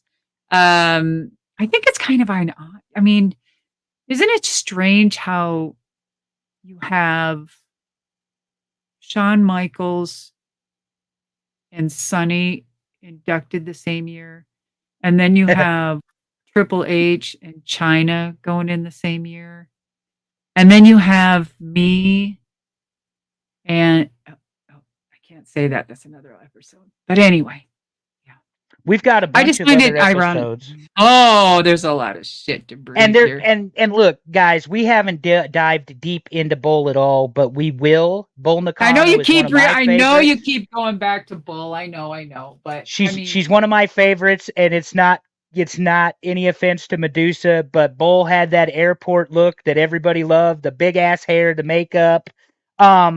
Speaking of one of my favorites and yours, one Paul Heyman, finally inducted into the Hall of Fame. He's still working. But you talk about a man, a photographer, a manager, an owner, a visionary, a disruptor, a creative guy, and then of course Brock and the Bloodline, and you can go with Undertaker and the Samoans and everybody else he managed. My biggest question about Paul Heyman is, at least the induction in the Hall of Fame, is why do you start with the closer? I get asked that question a lot. Why did they start with Heyman?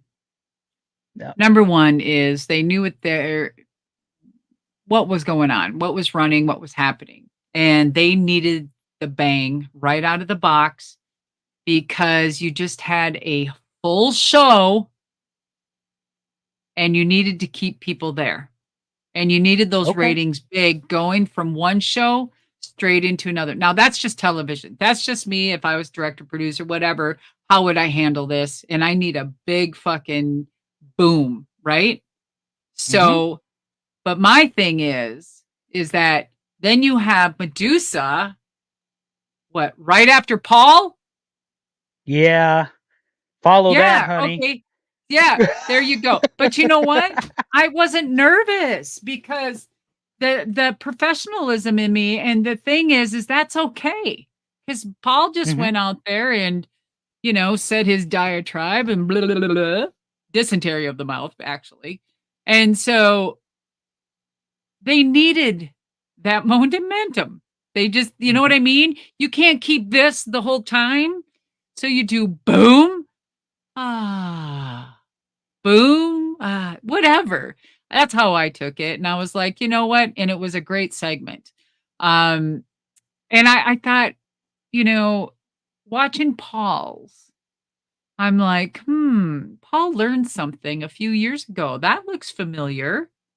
A little bit of emulation is a little bit of, you know, what do you say? A nod to Right? my direction. So what did he Yeah. do? He had that old box that he brought out and he started bringing stuff out of the box. Who else did that for the first time? I did. I started You pulling the did. shit out of the trash can. That's right. The first thing, I didn't even catch it right away. My husband goes, Deborah, look at Paul. I go, what? He goes, doesn't that look familiar? I wonder where he learned that from. I'm like, oh, you don't give a shit what I did. I'm like, well, Mhm. that must be just a little nod. No, I don't know, Ye but it was cute. I thought, well, good, it worked. Well, we're gonna get some sound bites out of this one, because Paul Heyman is unapologetically Paul Heyman. So, Mhm. before we get to what he said, when I mean, I know you and him worked together, 91, Dangerous Alliance. We're gonna talk a lot about the Dangerous Alliance. 2 weeks, we plan to talk about the man called Sting, and again, we'll get Mm. there. But I wanna know, when did you know Paul Heyman was made for this business, made for professional wrestling? Well, I didn't know him when he was just a photographer or, anything like that. So, I met him at AWA. I have the best Heyman story. Guys, I'm gonna have to tell you now, you're gonna have to get the book. It's on Amazon. Guys, he wrote the foreword to Mhm. my book. And so And Deuce, he not to has the interrupt best you, story. Yeah. not to I, interrupt you, but he helped you come up with the name of the book, isn't that correct? y- yeah. So I told him, I was writing this book, good luck, all that. And then we got to the end and blah, blah, blah. But when I first started, he goes, do you have a title yet? I go, yeah, I've got three. I said, I just don't know which one. What are they? And I told him, and I said, well, what do you think? He goes, the woman who would be king. I said, what? He said, the woman who would be king. I said, oh my God, can I use that? He said, yeah. He goes, that's what I think. That's what I know. The woman who would be king. I'm like, holy shit. Okay, Yes, right ma'am. on. Oh my God. And he's just, he's always been good. If it wasn't for Paul, I wouldn't have been or had the career, the second or the first time, whatever, in WCW. So he really, he battled hard for us women, to work on WCW. So there's that. Yeah, But anyway, for him in WCW, I mean, him in WWE, I think that, my first run in was AWA and he tried being Paul Heyman with the phone and, hi, my name is Paul Heyman. And what are you doing? And I turned around and I said, hi, nice to meet with you. Don't fuck with me. And he looked, he grabbed his phone. He grabbed his big ass phone. He turned around and he ran to Kurt Hennig. He goes, Kurt, his smile and his little curly hair, and he'd always be chewing gum. And he goes, how'd that go? How'd that go? And he goes, well, you were right. She put me in my place. I will never fuck with her again. And so he said he knew his place from that day one, that he respected me, that I held my own. It kind of went back to what you said, as a woman just holding her ground, just don't try those lascivious fucking acts with me, and then right then and there, that's when I became the first Paul Heyman girl, just respected. yeah. And I think people forget that you were one of the original Paul Heymans, because we've got Mhm. Roman and we've got the Usos and we had Sami Zayn and we've got Brock Lesnar and we've got the Undertaker when he was Mean Mark, and you've got the Samoan SWAT team who would later be the Head Shrinkers. You've got all those guys, but what they had was Madusa, 007, Director of Covert Operations. Um, Mm. I want to ask you, Paul Heyman did so much. The Dangerous Mhm. Alliance, and you all can go ahead and send your hate tweets to @30yearfan. If Bill Watts wasn't such a incessant fuck, the Dangerous Alliance would have been the greatest faction in the history of professional wrestling. Larry Zbyszko, Mr. I Beat Bruno, paired with Arn Anderson, Bobby Eaton, who will become Stone Cold Steve Austin, Ravishing Rick Rude, Madusa as the heater, and Paul E. Dangerously would have Oh my surpassed, god. eclipsed the Four Horsemen. Okay. I And I'm think talking so. If they about, would have been behind us, oh yeah. I mean, one of the yeah, greatest factions ever, I feel, but Watts hated me. That's why I got basically written out of there. And he yeah, made we've my got a, life miserable. Oh my you've god. got an ugly story in your book about what Bill Watts called you and Paul Heyman in that battle of the Yes! sexes creative. And and Yes! and he was pissed off because that worked and nothing else he was booking did. I mean, this is the same man that put a What did coal he miner's call us? glove match. Pussies? What did he call us? Pussies So, or something? he called Paul a Jew. It was something Oh, about that's right. a Yes, bitch that's and a right. You Jew or something to that yes. effect. Yeah, and That it was bitch it. and you Jew or you Yeah, Jewers. Oh my God. yeah, Paul's like, did he just say that? I said, son of a yeah. bitch. He did. That son of a bitch. He did. So we're going to talk Woo. a lot about the Dangerous Alliance. And again, send your hate tweets to @30yearfan if you disagree with me about the potential for them to be the greatest faction. I can handle it, I promise. But this is Mhm. what I want to know. Do you think that ECW, because Paul came out in Philly, he did the jacket, he did the hat, he did the whole thing. Um, do you think that ECW is Paul Heyman's greatest accomplishment, or has he superseded, transcended, gone far beyond ECW? I absolutely. I think it's one of his accomplishments. I think it's huge. I mean, he rose, he fell, he rose, he fell, failed. And I think he's at a better spot than he's ever been. Now he might tell you differently, but I mean, I would say if it was me, I mean, that would have been one of my biggest accomplishments because he was successful and he at what he did. Even though it hit bottom, I mean, okay, but it was the pinnacle. It's just like Bischoff touting like, it was the greatest time in wrestling ever because of him in WCW that whole time. He lives on that moment forever, right? 83 weeks. So why can't Paul? Same, Yeah. same. Yeah, so I have one question because he got a lot of heat for this. We talked about placement of the speech, originality. We know that's Paul Heyman. Before I ask my question about what he said, would you agree with with the fact that what we saw on that television was the authentic Paul Heyman? This is not a character. This is Paul Heyman. This is the man. On what TV? What are you talking about? On On ECW? the Hall of Fame speech. On the Hall of Fame speech. The man Oh, that gave that oh. speech, is that Paul Heyman the worker, or is that Paul Heyman the man from New York? Okay. Again, it was television. So there was a little bit of both. Absolutely. Hmm. So I can say I know Paul. It Yeah, was yeah. authentic, but yeah, there was some show there. Especially now that he's a Triple H guy. Hmm. And we're gonna get there in a Come second. on, Paul. I mean, Yeah. Paul So will go here's where the wind Paul goes where the wind goes, and he knows what to say and what is right. Now, I'm and not saying he doesn't respect the man because he does. I mean, that's his boss, and he loves his job and whatnot. But I can't speak for him. But I'll tell you, I mean, as far as the camera was on, and that was Paul, and that was working Paul. I mean, all of that was escalated, to a point, and uh, it was what it was. It was fucking I mean, to him, it was brilliant. yeah, this show is rated E for everyone. At least that's what I tell people. So we will have an explicit for mature rating only on this show because of Oh, my it's language. Forget no, forget not yours. Medusa's. Yeah, But I this dropped the this F-bomb all the way, so I sorry. saw this got criticism.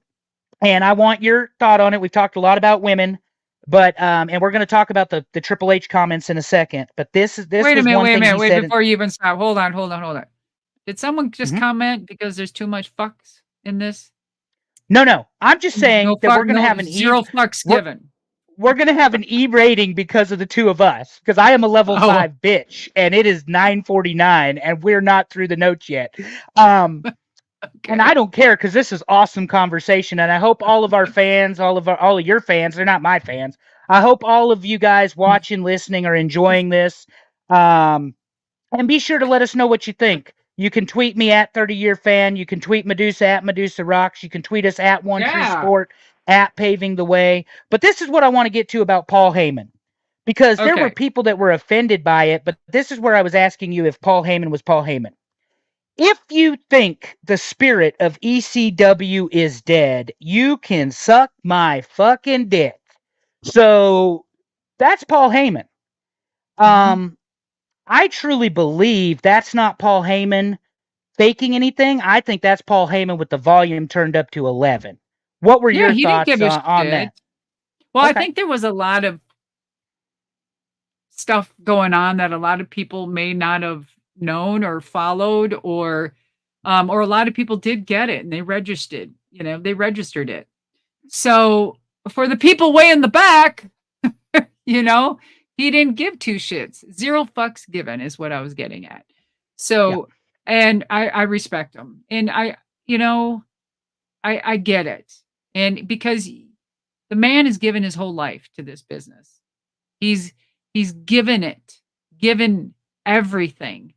And he's one of the best freaking people I know in the business that's been good to me. Probably one of the best. And he's a great father. Oh my god, his kids are amazing. I mean, I God, amazing to have these two children. He's just blessed. And as far as that speech, I don't think he really gave a fuck. I think it's a turn of the time, sign of the time. And I think that was the message that he was, trying to say. One more question before we move to Triple H. Would Paul Heyman have used that line if Vince McMahon was still the head of WWE? Well, I can't answer that because I don't know. But would he have let him? I don't think so. I mean, only Okay. because of maybe sponsorships or, I don't know. If he was on his way out and he would have said something like that, I don't know if he would have still been employed. I don't know. It's hard to say. Maybe it was for a reason and shock value on purpose to say, look, this is what I can say because Vince isn't here type of thing. Or maybe it was a message. I We got you. can sit here and think or try to come up with our own thing. I don't have the answer to that.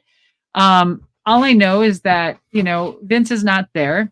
It was a family business for so long that that has become the best, in its kind. It will always have that legacy of that prestige name and feeling. Spite of all the, Vince, stuff happening.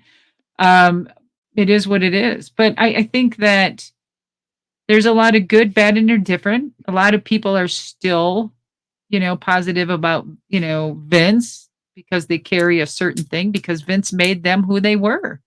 Um, Mm-hmm.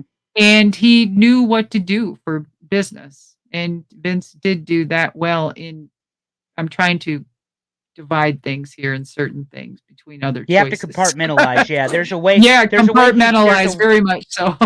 There's a way he And treated so people, and there's a way he conducted business, and he's yes, an A yes, plus player in the way he conducts business, and he's probably a yes. shithead in the way he treated people.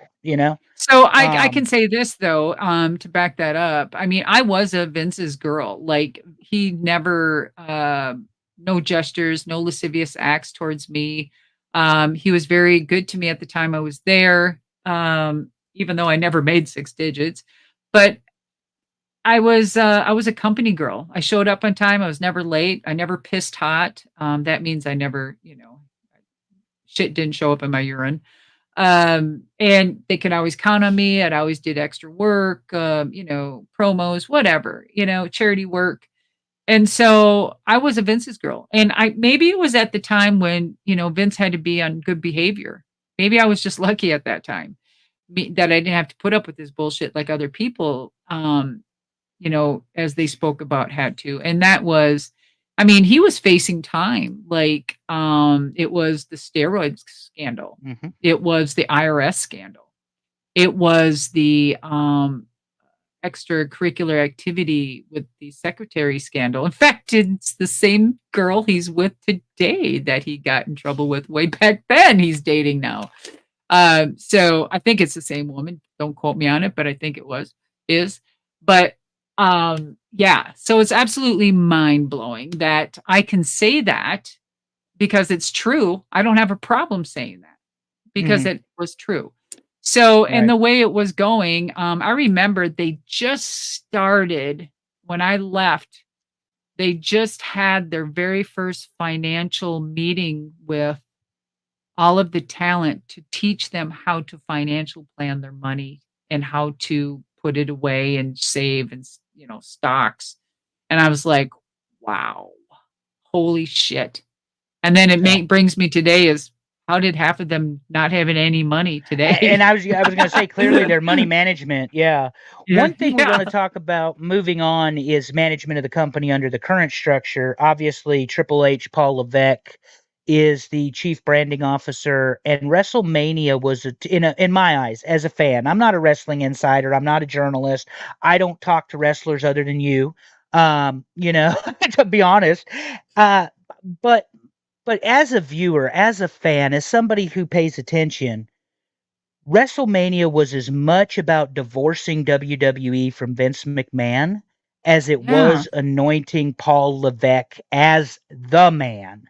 And I say this because he opens up WrestleMania, and then we see Stephanie open up WrestleMania. And then we see Paul Heyman the night before, because I did that out of order. I'm a Paul Levesque guy. As long as I'm around, I'll be a Paul Levesque guy. Very prominent saying that. Yeah, very much. And it's up front in everybody's face. And then Cody finishes the story. And in something you would never see, and I'll argue this till I'm dead, Vince McMahon would never come to the ring to congratulate the new champion after defeating Roman Reigns 1,300 and how many ever days as champ. Hell, we were told in 2015 you cannot mention Vince McMahon in your Hall of Fame speech.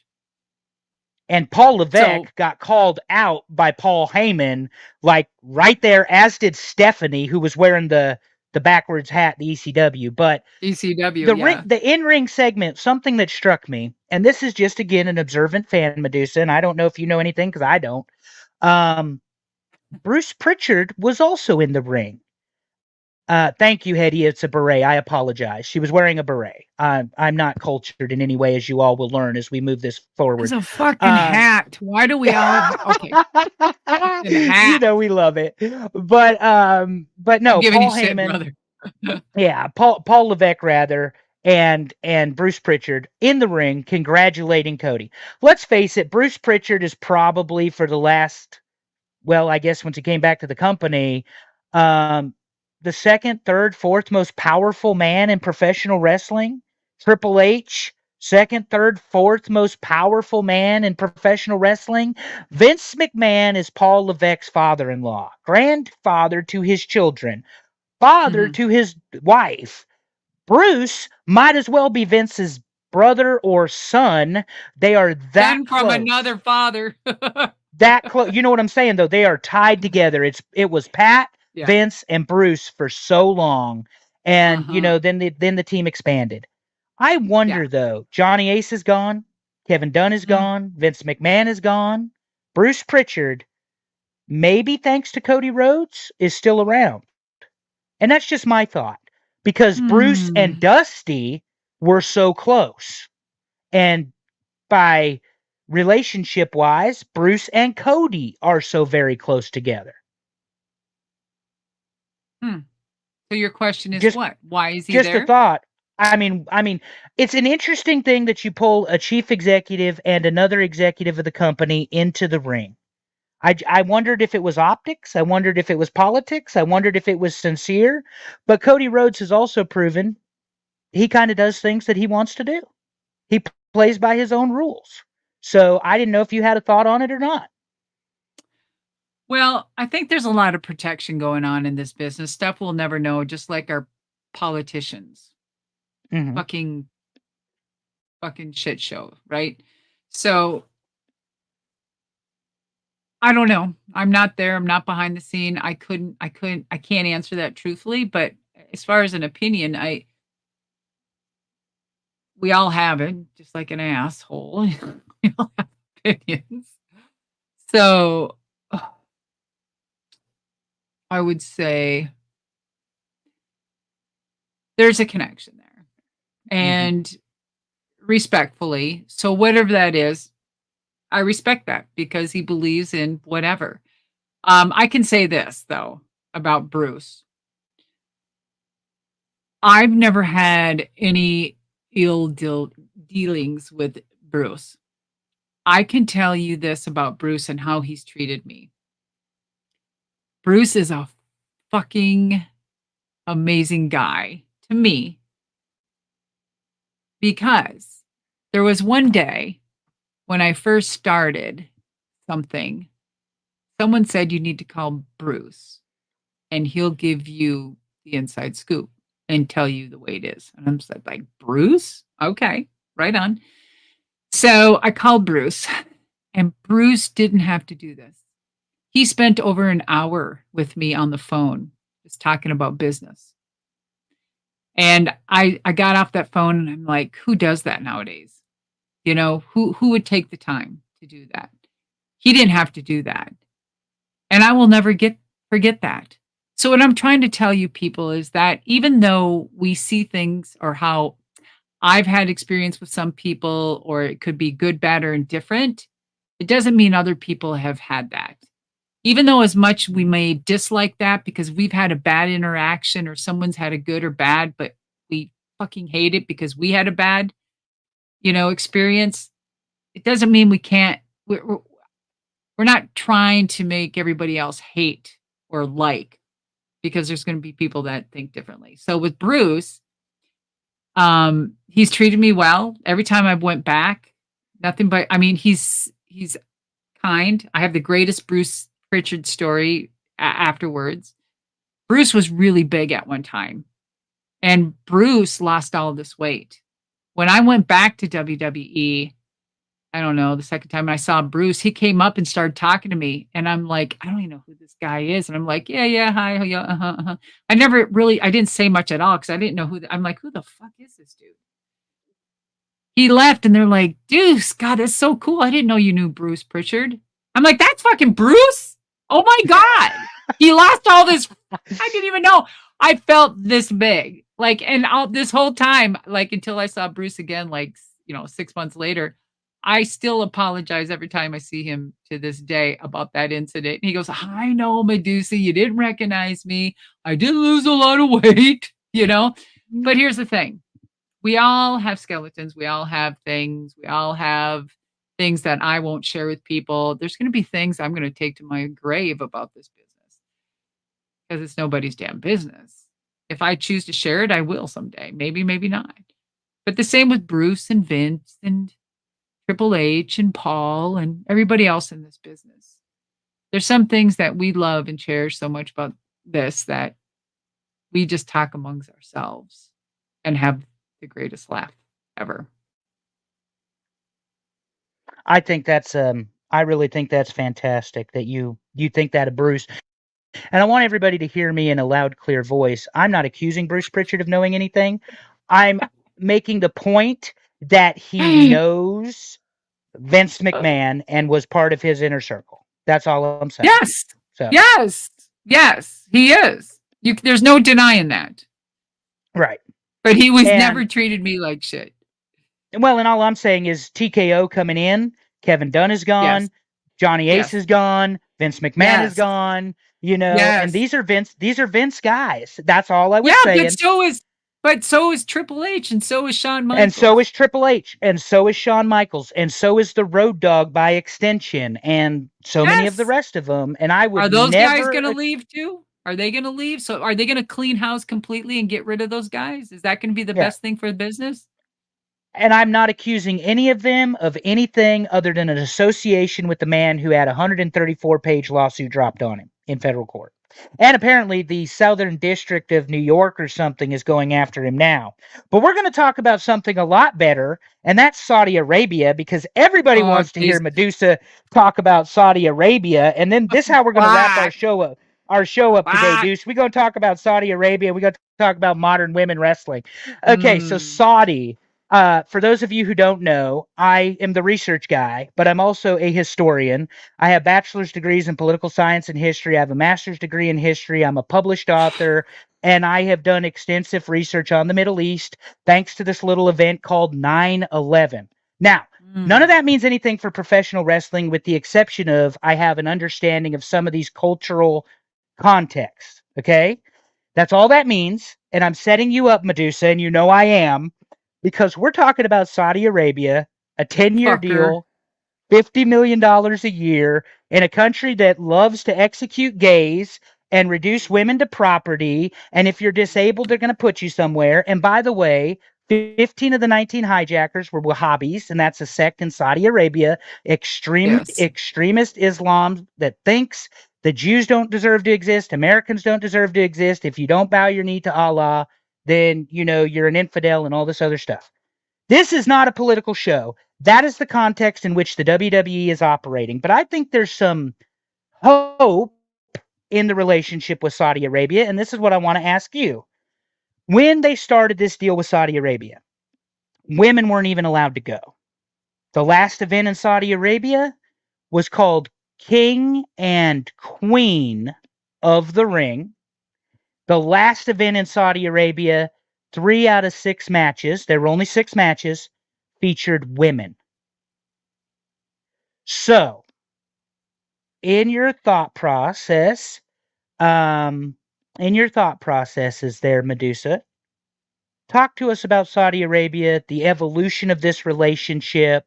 I know you've got some personal background with your husband's background and such, and share as much of that if you want or don't want. It doesn't matter. Um, but Saudi Arabia, 3 out of 6 matches featured women at an event that women were not allowed to go to. So I'd just like to hear what you think about that and the evolution of this event. Okay. Well, thank you again for your candor, right? Saudi Arabia is a very sensitive subject to a lot of people. Um,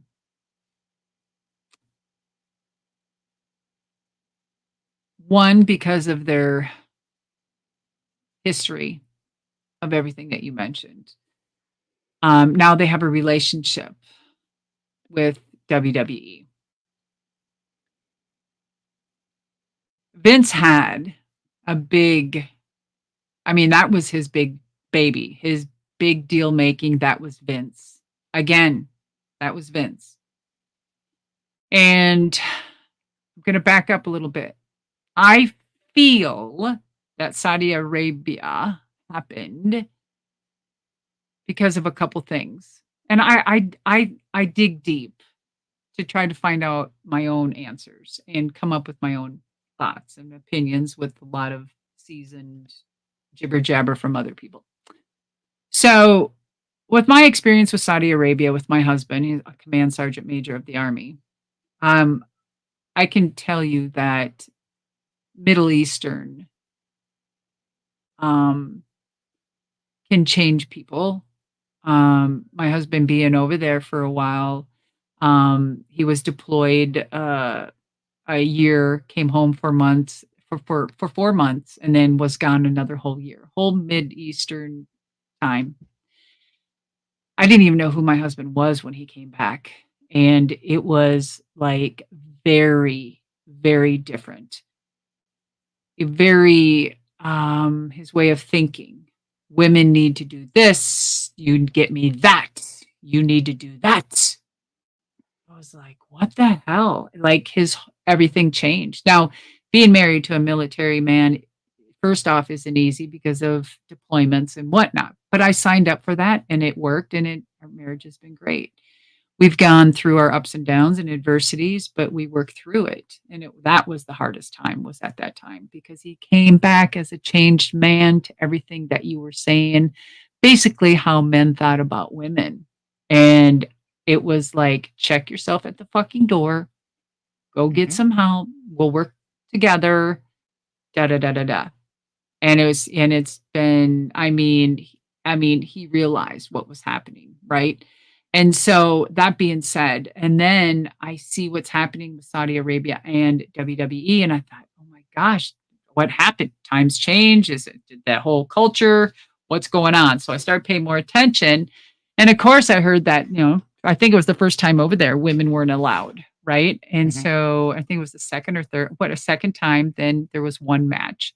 But it was like they couldn't even go anywhere. They couldn't do anything. They basically stayed in their hotel the first time, and they were covered from like here all the way down. And it was, yeah, no, it was, I think Natalia was the first one over there, I think, with somebody else. I can't remember. But yeah, it was very well done. They knew that what they were getting with Natalia, they knew that she could do the show. She knew that she would pull it off and be very professional. And so that was, I believe it was Natalia. Please, somebody out there, let us know. I'm pretty sure it was Natty. And so that being said, I thought, well, what the hell? Either something has changed or something's going on, and I like it because you have a country that agreed to have women wrestling that are big wrestling fans. Um, and they agreed to this. So I thought, oh my God, there's some movement. Okay, let's see where this goes. And then sure enough, it happened again and again and again, and it's been perceived and doing well. But here's my thing, because there's so much I want to talk about this we've already been doing 2 hours, and I really want to get into this more, but I kind of want to go over this so we can talk about this more. Is that let's just bring it front and forward, is that we have a situation, there were times where before it was okay right now with Saudi and women, they held them up on the tarmac for hours. And, because of money stipulation and pay and the talent, and everybody got scared. I mean, there's stuff that people don't even know from the back end. That would make me think, my God, why would we going to go there? But this is the Saudi and his ego and Vince trying to make a deal and do these deals.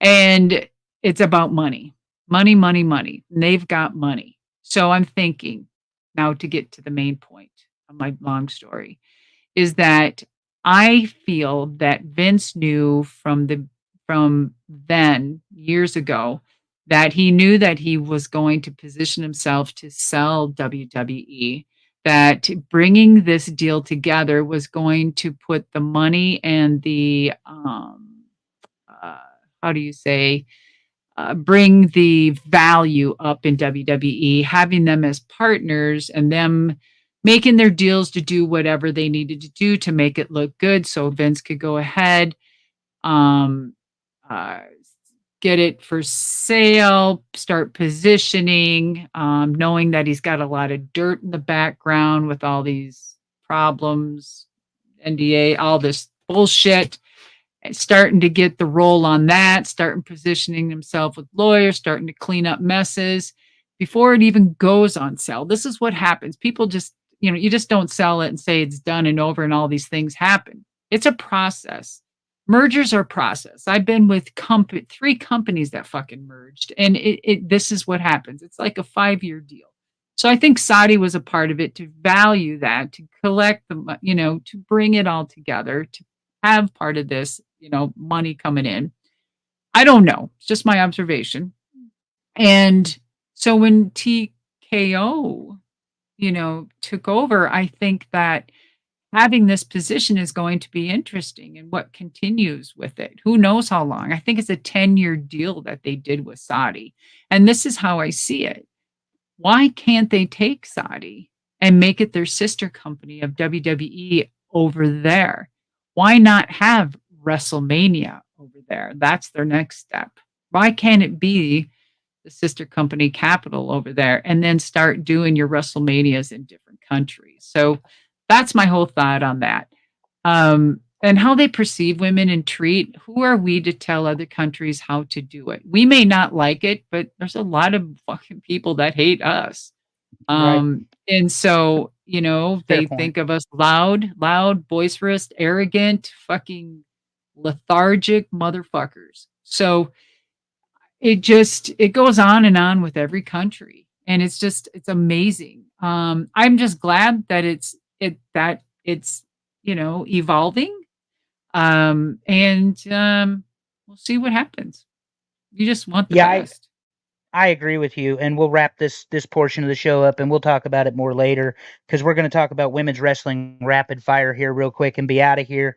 Thank you all for hanging with us. Me and Madusa can get a little long-winded, but hopefully you guys are finding some really good insights and into the mind of this woman. As we told you, she has a different critical mind thinking. Some people might think that Madusa would say, well, fuck Saudi Arabia, I don't want anything to do with them. She just pointed out how they could be a partner company and make a lot more money, and that you have to understand the ethics of and the morals and the values of another nation, and you have to play by their rules. And that's the one thing we've seen it over and over again, even in the news, is that sometimes Americans arrogantly go to a nation they probably shouldn't go to, and then they're kidnapped, they're tortured, they're jailed for bullshit.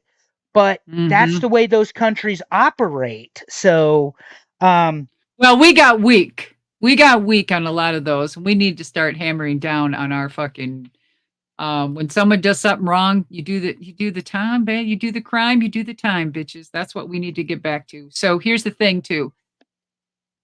I want to see I want to see Saudis at the PC.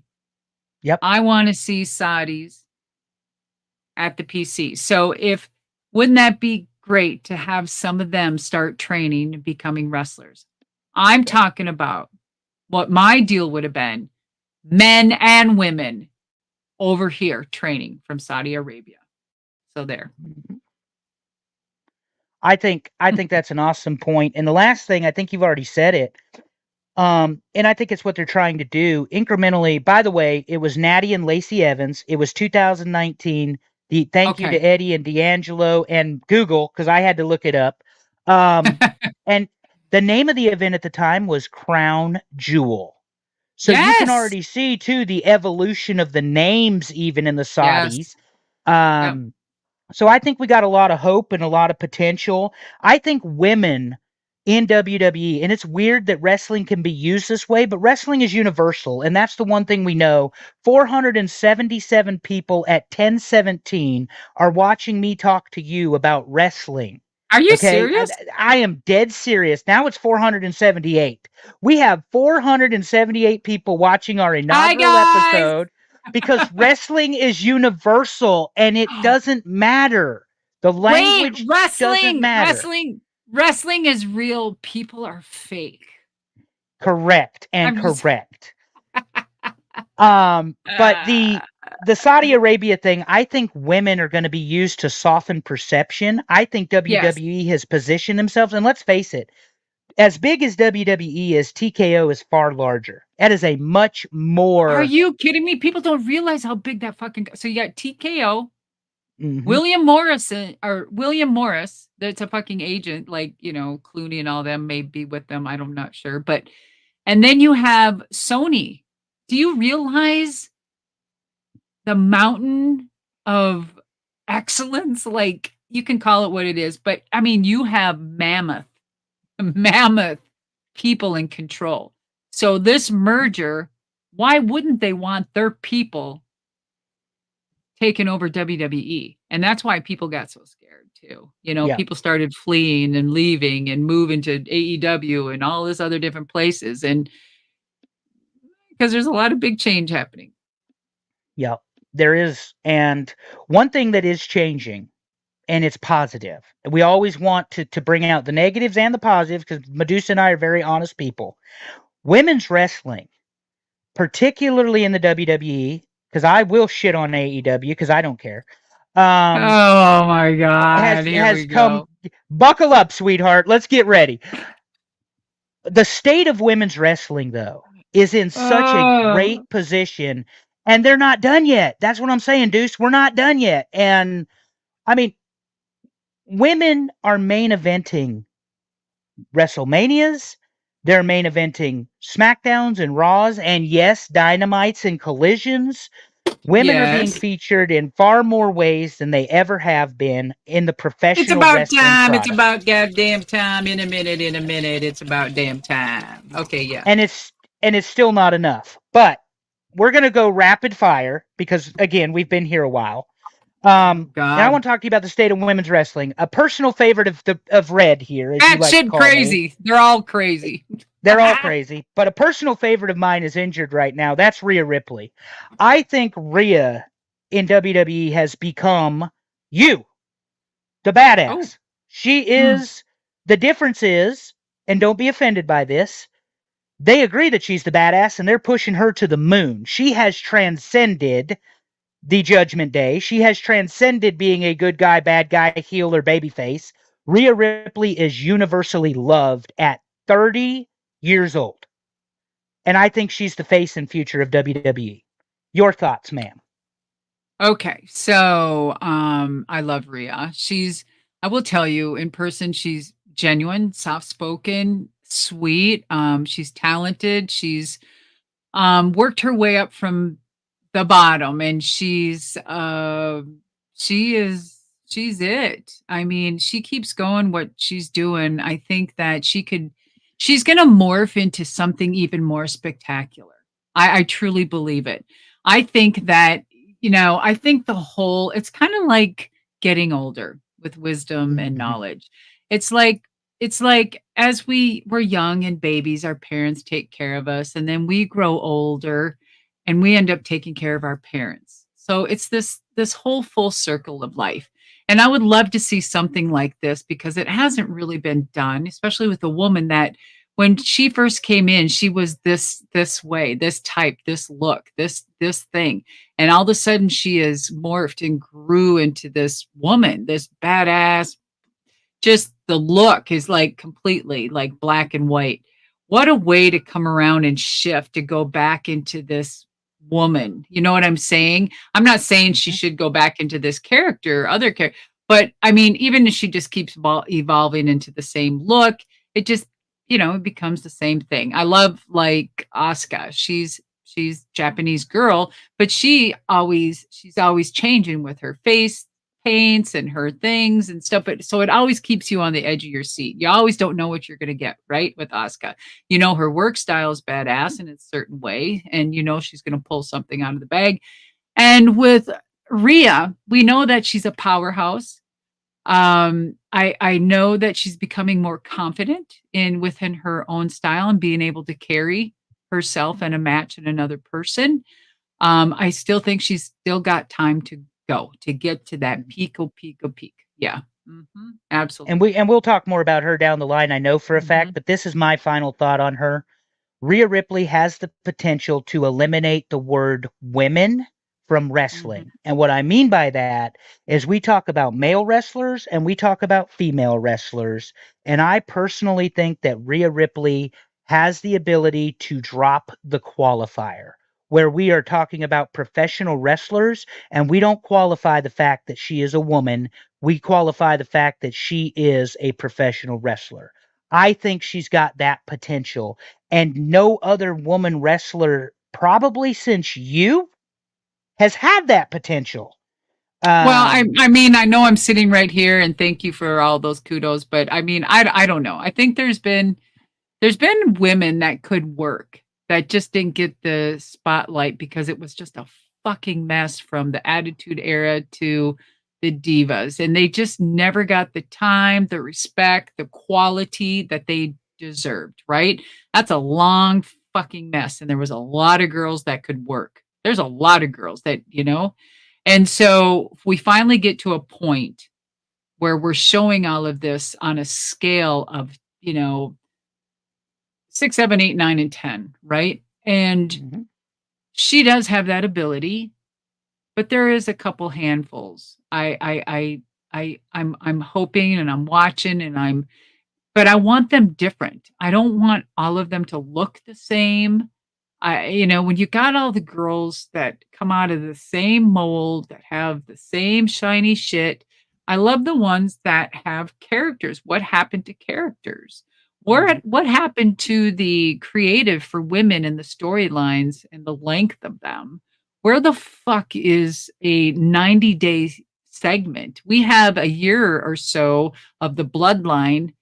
I would like to see something with longevity, not just Rhea in with a bunch of guys, but how about, we have Damage Control that's been hanging on for a while, right? With their mob. But I mean, even having a singular woman with that platform to be in full force in front, we've had Charlotte. They've pushed Charlotte for somewhat, right? And so, I mean, I get it that she's got a lot of room to open Mhm. up everything. I know we're still talking about Charlotte. I mean, to Rhea, but No, I mean Rhea, Charlotte. I mean, there you're correct. I think that Rhea's going to supplant Charlotte, but I'm going to end that there because we got to move on. Liv Morgan, the counterpart to Rhea, the other woman in the love triangle. We're going back to old school, love interest telling wrestling. mhm. Dom is in the middle of it.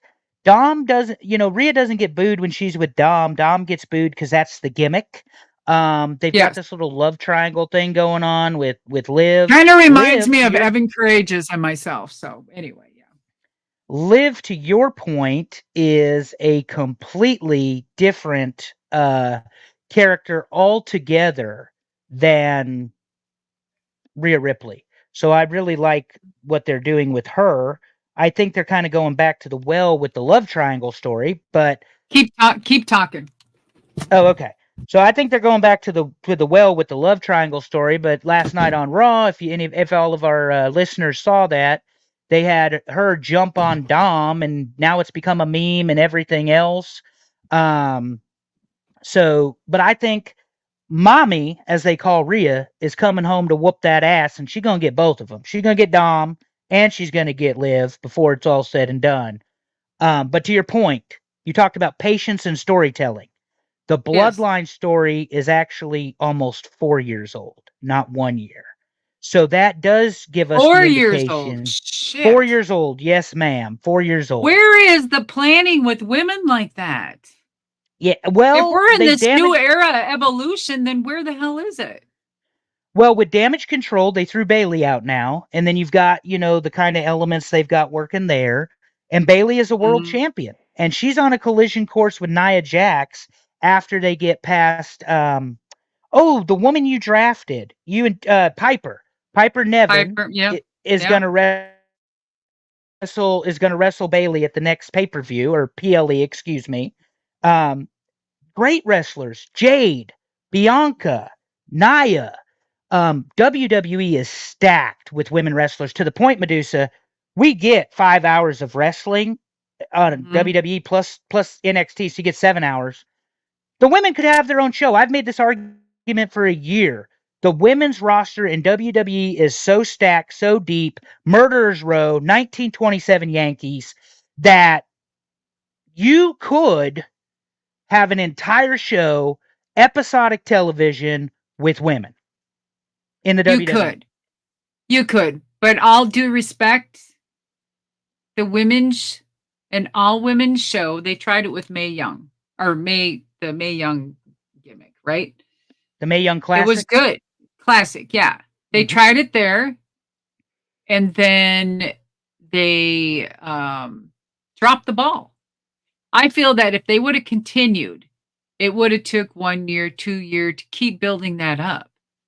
But here's the thing, I love women. I love women's wrestling. I love that we have a place and a part, and we're a part of this and the whole equality and all of this stuff. But I'm going to tell you this. This is my feeling.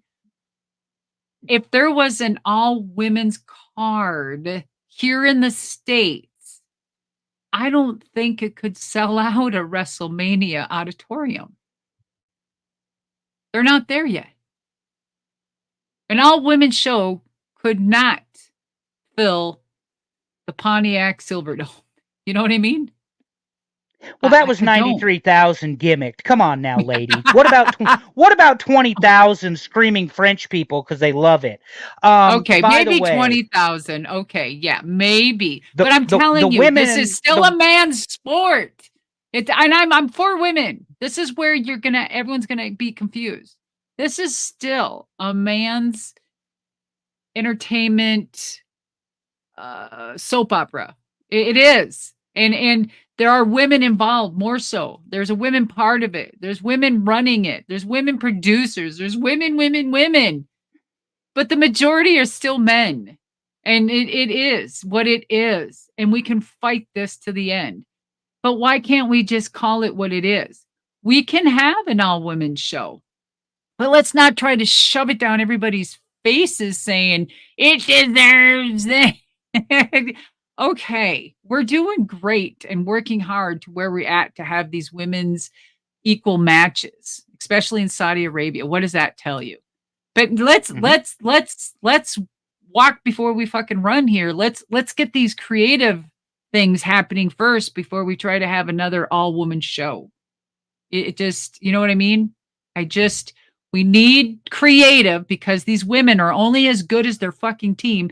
These women cannot be successful if the people don't know how to put up the ring and it doesn't hold together. These women cannot be successful if the grippers and the light and the sound people don't play their music correctly.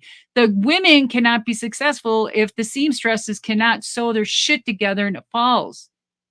The women cannot be successful unless the creative department believes in them. Period, and continues to write good shit. Then you have a full product. So your question is the creative, but my parlay back to you. Oh, and their talent. You have to be talented. Yes. Jade Cargill, There's a little bit. Bianca Belair, Bayley, Charlotte, Rhea, Liv. That's my parlay back to you, ma'am. They are all very talented. Those are good girls. They look great. They're not gonna sell out a WrestleMania. Ma'am, you and I are going to respectfully disagree, and they may not sell out of WrestleMania. We have 519 people watching you yell at me tonight. Shout out to Paul Bromwell, co-founder of One True Sport. Our first super chat, $9.99. Thank you for donating to the show, Polly B. We appreciate you. Eddie Prather, our man Eddie says, great show, Madusa and Andrew. Thank you, Eddie. We appreciate your contribution.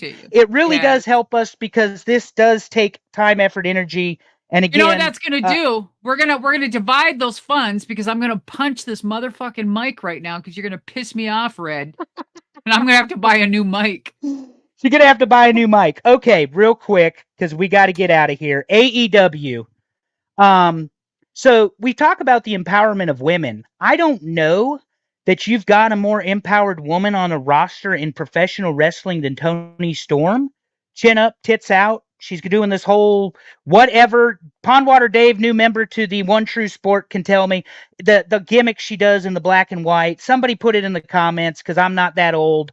But she's doing some gimmick from the 60s or 70s. Timeless and I forget Tony. What well, Timeless Tony, but she's ripping somebody off from a TV show, and I can't remember it. Absolutely fabulous. You love it. So you love it. Tell us about Toni Storm, Deuce. No, that's the name of the show, douche. Oh, my bad. Big Red. Bad. I said deuce, not douche. Come on now. I would not. We're not that. No, deuce, Madusa. Your internet. Fuck, your internet's going in and out. I think you called me a douche. Could be the mic. It could be the squirrels. I don't know. You might need a new mic. Maybe that's okay. He just called me a douche, everybody. Anyway, I've been called some things. Okay. I've been called a few things, but deuce and douche, okay. I'll take that. But timeless Toni Storm, the gimmick, she lives it. You talk about creative. You just said creative is an issue potentially for making a WrestleMania for women. But and I criticize AEW, but I will say they got Toni Storm correct in my opinion. But she's Okay. living the All right. gimmick. She's doing her Yes. thing. Now you tell me what you think, because this is your show. It doesn't matter what I think. These are just my opinions. So, um, Tony Storm, I love her. I think Tony is probably one of the hottest women in wrestling right now. I think as far as her gimmick, her shtick, whatever they're doing with the vignettes and the videos, who's ever got that over there, you got it fucking down, hands down, by the way. I think she has surpassed any woman that's ever been there, from the Britt Bakers to the fucking whatever. She's got it, and there's no reason to be jealous. Girls, don't be jealous. Ride the wave and find your own way, and continue to do what you're doing, and just do your thing. So Tony's got the shit. So there was this show out. God, I'm going to say 20 years ago. It was called Absolutely Fabulous. And I see her emulating one of the characters off that show. It's a British show of two women. One's a drunk, the other one's a rich bitch, and they are best friends. And they get in all hell water. And I used to have all of their DVDs. I would watch that show and crack up, and it was the best show on fucking television back then. Um, so I think that I don't know if it's a ripoff from that show or if it's a ripoff from another wrestler that tried it. Because I don't remember that, but I think I heard other people saying that there was some other wrestler and she kind of ripped that off from somebody. But anyway, um, so whatever, it's working because it fits her personality and she's milking it. So whoever said that they're ripping it off from me, I used to do that. Well, evidently not everyone remembers that because it wasn't done well enough. Tony is doing it well enough to get your fucking attention. So kudos to her and kudos to the other woman trying. Whatever. Okay. So um I think there's a lot of talent in AEW. I just wish they would find their way and get the back end figured out. Um I mean, I was there. I got asked to go there and saw the back end of things and whatever. But I just wish there was a little more organization. And I know they're finding their way. It's been 5 years, still a very young company, and I mean, they do well. I mean, I don't know why anyone's mad at them or don't like them, Big Red. But I think that we need them and we need competition and we need places to go because I think of it as talent. You know what I mean? When I went there, Tony knows the business. He's a fucking walking encyclopedia. He was very kind to me. He knew all about my career. He blew me away on all the shit that he knew, and he was a nice guy. Tony was good to me. So, I mean, I got asked to go there, but I never got asked to go back. But so I don't know. I don't know what happened there. I'm sure I rubbed somebody wrong because of my opinion, but um, yeah. So there's that. I wanted to get Yeah, back to Live. I wanted to get back to Live real quick. don't make me So buy a ticket, but please tell us about Liv real quick. oh my God. I don't think she's chasing greasy pigs anymore. I don't know if she lives on a farm or what, but I think Liv Morgan, when I was at the PC, I met Liv when she was just still in training, still on her way. And I, you know, I said, this girl's got it. She's got the potential to be a star and she's going to be one day. And I remember pulling her aside and I said, you understand wrestling. You understand psychology. You're going to learn a little more. And either you have psychology or you don't. You can't teach people psychology. You can. I mean, as far as the wrestling side, either you have it or you don't. It's like charisma. Either you have it or you don't. You can't fucking go to the store and buy a pound of fucking charisma. You know what I'm saying? So, she happens to have that package. The best thing I saw lately that I want to see carry out is her and, oh my God, Zelina. I think her and Zelina would be a great match. Selena Period. Vega, yeah. Very good. Yes. That woman, let me tell you, talk about nice, but that woman is absolutely gorgeous in person. Holy Yeah. shit. You want to talk about natural beauty. God damn. Her Yeah, she outfits too. is. Jesus. Criminy. Well, and It's she's tiny, tiny as hell, but there's something you could do there. You just don't get rid of a person just because they're tiny. You got to figure something out. And this goes back to creative. Because if they can figure something out with a guy that is a giant or 7 feet tall, then you can figure out something if a woman is 5 feet. So I'm going to put yep. that on creative. Yeah, then I agree with you. You talk about Tony Storm, charisma for days, magnetism. You can't take your eyes off of it. She embraces the character. And then you see Tony pay a multi-million-dollar contract for Mercedes Monet. Um, I'm kind of out on Mercedes Monet, Sasha Banks myself. I'm not a big fan of what they're doing with her, the CEO, whatever it is. Um, I think they're trying to shove her down our throats a little bit, not willing to digest it. Medusa, what do you think they can, should, maybe have done with Mercedes that you would like to see them improve upon? Or what have they done well? Let's not don't let me just shit on them and you follow my lead. What do you think they've done well with her? Because I mean, they hammered her debut in Boston with the Boss Town and all that stuff. It wasn't a shock when she came out. What do you think is the TBS champion? She's holding their secondary title. What do you think? What do you like? What do you don't like, etc.? Well, why do you look at it that way with Mercedes? Why? I've never been a Sasha Banks Mercedes Monet fan. Okay. Um, Okay, I so think that's she's the why you worst of the four horsewomen. I really do. Becky, Bailey, Charlotte, and Sasha. She's the yeah. worst of the bunch. Well, out of all Um, of them, the best wrestler is fucking Bailey anyway. yeah, Bailey doesn't get her just due. I don't believe. No, no, but I mean, Bailey gets it. You know what I mean? She's a great heel. I've I like her yeah, better as a yeah. heel than a baby face. Oh, yeah, absolutely. She's starting to shine. And plus, I just feel that Bailey understands placement better Mhm. than most, and that's called psychology, and timing is everything, and she gets that.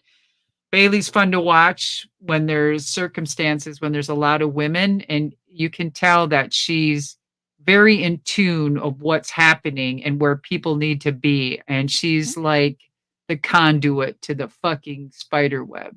So Right. it's very articulate. I love it. And so when watching her is pretty fucking amazing.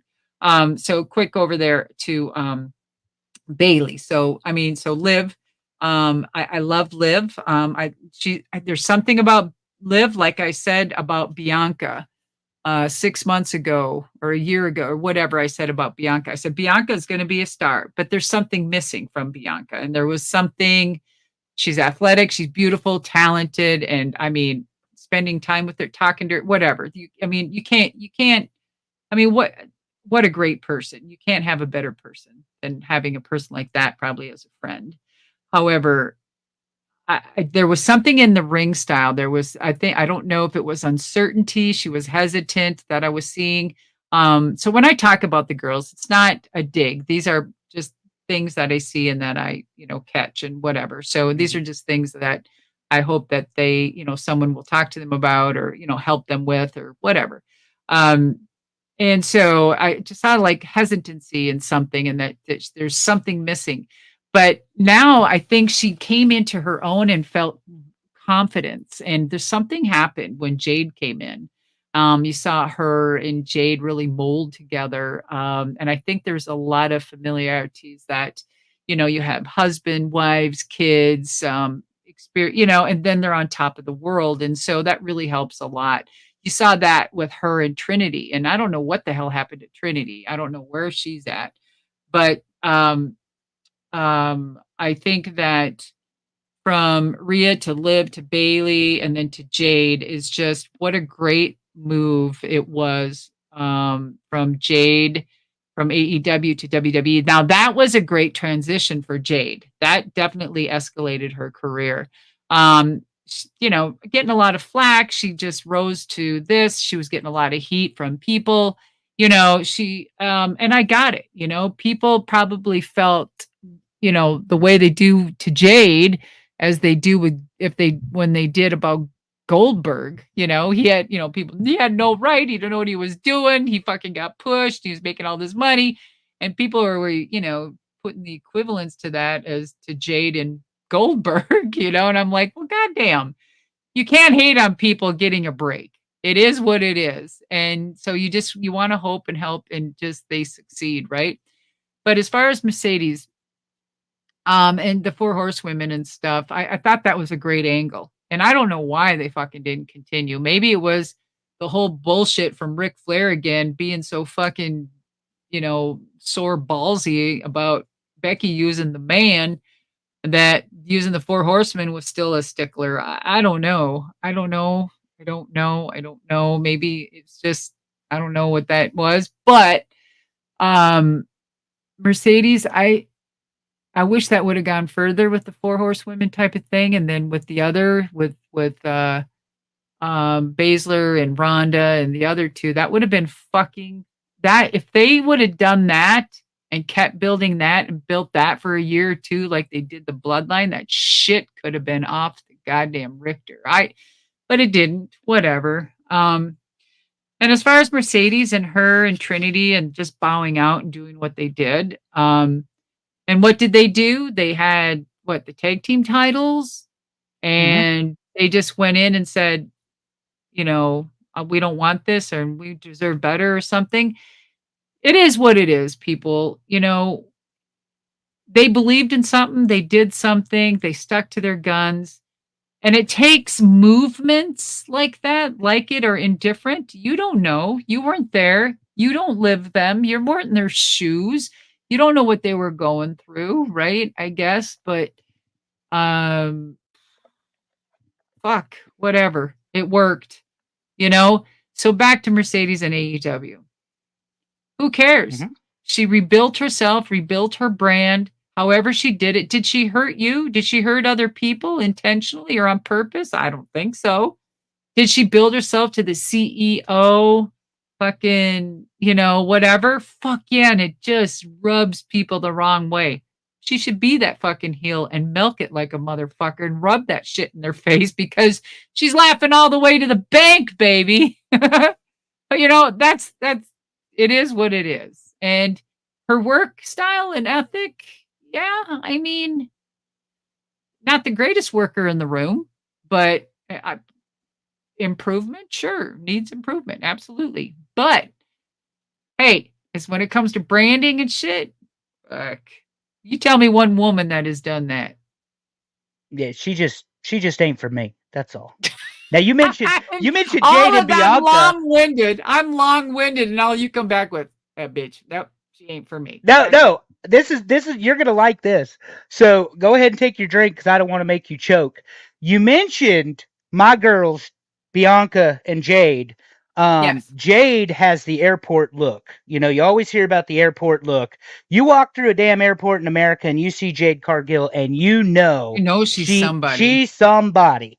Also, Jade and Bianca are two of the four women that have a chance of making me question my dating choices. And I'll leave it right there for you, Deuce. And I know what your dating choices are, and that's got me in a So does everybody else. It's fine. Happy Pride Month, ladies and gentlemen. Next up, because you said you had a story about her, let's talk real quick about Willow Nightingale, and we're going to close it down with a couple of odds and ends women. Willow Nightingale, really fun to watch, really energetic. I think she's coming along nicely. I don't know that I love her creative right now, but again, I don't love a lot about AEW, but she's another woman that just seems like there's a lot there. But you said you had a couple of insights on Willow. I'd like you to just talk about whatever you want. Yeah, I met Willow, I don't know, it was before the pandemic and right when it was happening, I think. Anyway, I think it was in Minnesota. I want to say Minnesota. Let's just say, I think something like that. And she was independent, seen, nobody. And I was watching her wrestle. And I remember I pulled her aside and I spoke a few words and I said, my God, I said, you're kind of a natural. You definitely got something here and you could go far. And I don't know what your intentions are, but if I was you, I'd keep at it. Boom, boom, boom. Very green. And then all of a sudden one day I hear that all of a sudden she's in fucking AEW. I'm like, what? And I'm like, wow. From zero, to 60 in 1 second. It was like, holy shit. And then I watched her work and she's very green still. But she's getting a huge push fast, fast, Mhm. fast, fast. So I just hope she keeps her attitude in check, doesn't get the best of her. And because what I saw back then, there's a lot of potential. Mhm. I agree with you. I honestly think that she's she's greener than goose shit, but she's got it. Like there is something about her that you want to see her succeed. Someone And I needs to grab her though to start seasoning the good things and start working on some of the bad habits because it's going to become her downfall. You know what I mean? So Yep, her work wise. And so work wise. because Yep. yes, yes. Um yeah, so hopefully there's, I don't know if the girls train at AEW. I know when I was there that first time, I was there for a couple days and they had open training because they had a ring there. And that's when Dustin was training the girls. Mhm. And he's like, "Oh my God, Deuce, I'm so glad you're here. Do you want to come to practice?" I'm like, "Fuck yeah." Like, yeah. Yeah. And I'm like, "Okay." I said, I'll just sit out here. And he goes, "Yeah." He goes, "Do you want to help train the girls?" And I said, I'm honored, but I'm just here. And I'm for me to Mhm. come in and start throwing my weight, I don't think it's cool. I said, "You're leading this, so if you want me to talk to the girls and let them know that I'm open, that they want to come over for any suggestions and stuff like that, absolutely." I said, "I think the best thing is that, the kids are here and the ones that aren't in the ring training, that the best way to learn is actually sit outside the ring and watch and listen, right?" Mhm. And he's like, of course he gets it. Yeah, yeah, yeah. And so we were getting ready to start, and I'm like, "Well, where's everybody?" And he's like, "Well, it's voluntary." And I'm like, "So it's fucking free. You got Dustin fucking Rhodes training the girls. Where are they? Why aren't they? Why aren't they here?" And I was a little baffled. And Mhm. he's like, Deuce, it's the kid. What am I gonna say? It's the kids, the Right. new kids of today, right? And I'm like, well, okay, that was respectfully said. I get it, but but I said, isn't it mandatory? I mean, there's half more of them are under contracts. They're getting paid. Shouldn't they just be here to show up to? I'm like, because back then the girls' works sucked. It Mhm. was a shit show, man. And they were all basically learning, and what no bad things to them. There was no direction. So, Right. and I'm like, who wouldn't take advantage of that? So anyway, I went and I was talking, and then the next day I saw some girls and they walked out, and I'm like, oh my God, hi, how are you? And they're like, oh, hi, nice to meet you, Madusa. And I said, well, great. I said, we had practice yesterday. We have it now. I said, are you coming? And she turned to me and said, practice? I don't have to go. And I said, what do you mean you don't have to go? She goes, I'm on the injured list. And I looked at her and she had her makeup all done. She's walking just fine. Everything's fine. But sometimes internally, you just don't know. She goes, yeah, I have a doctor's. I don't need to go. I don't have to practice. And I said, well, you look great to me. I said, why can't you sit outside the ring and learn something? She goes, it's voluntary and I don't need to show. Mm. And I'm not saying this person's name for a reason because I'll mention it Right. probably later in another episode, but it it really opened my eyes to what and how I see women. I'm not going to say all of them, how they may look at this business as is a meal ticket, is money only, or do they really respect it? Are they that Mhm. much of a cunt? You know what I'm Oh saying? my. Well, I'm I just didn't know we were saying. visiting the vagina monologues tonight, and anybody that's seen that play will get that joke. I know. Um, Exactly. It was a great it's such a great fucking oh my god, it was so good. If Google you it. haven't seen it. Uh, Mhm. yeah, Google it. Okay, And I'm last thing. thinking, you arrogant little bitch. My god. Anyway, so that Last really thing. widened my eyes. We'll save the other women for our trash talk show we're going to get to in a minute. TNA, Jordan Grace, NXT crossover. What do you make of the partnership? Liam, one of our traveling champions, asked the question, and Yes. it's been buried in the chat. My apologies, Liam. But what do you make of the crossover where WWE is partnering with TNA to some degree? TNA's always had, forget the name. I get it. It was made tits and ass on purpose so that it would get everybody's attention. I get that. And that was in 2002. Thank you, Jeff Jarrett. But um, TNA has always produced really good women. Really, really good women, from Jordan Grace. Obviously, we talked about Deonna Purrazzo. You and I did. So it's not Serena Deeb. It's not that they're women without talent by any means. But NXT crossing over with TNA, and then of course Jordan Grace gets beat by the NXT champion in a clean win, counter move into a code red, I believe it was the finish. But what do you think? Your thoughts? And this is how we're going to wrap the show up. This will be the last question before we tease the next thing coming on Madusa's show here, Paving the Way, which it's not going to be. But anyway, your thoughts. Conclude the show on this one, Deuce. NXT TNA partnership. Did you ever think you'd see it? What do you think of it now, et cetera, et cetera?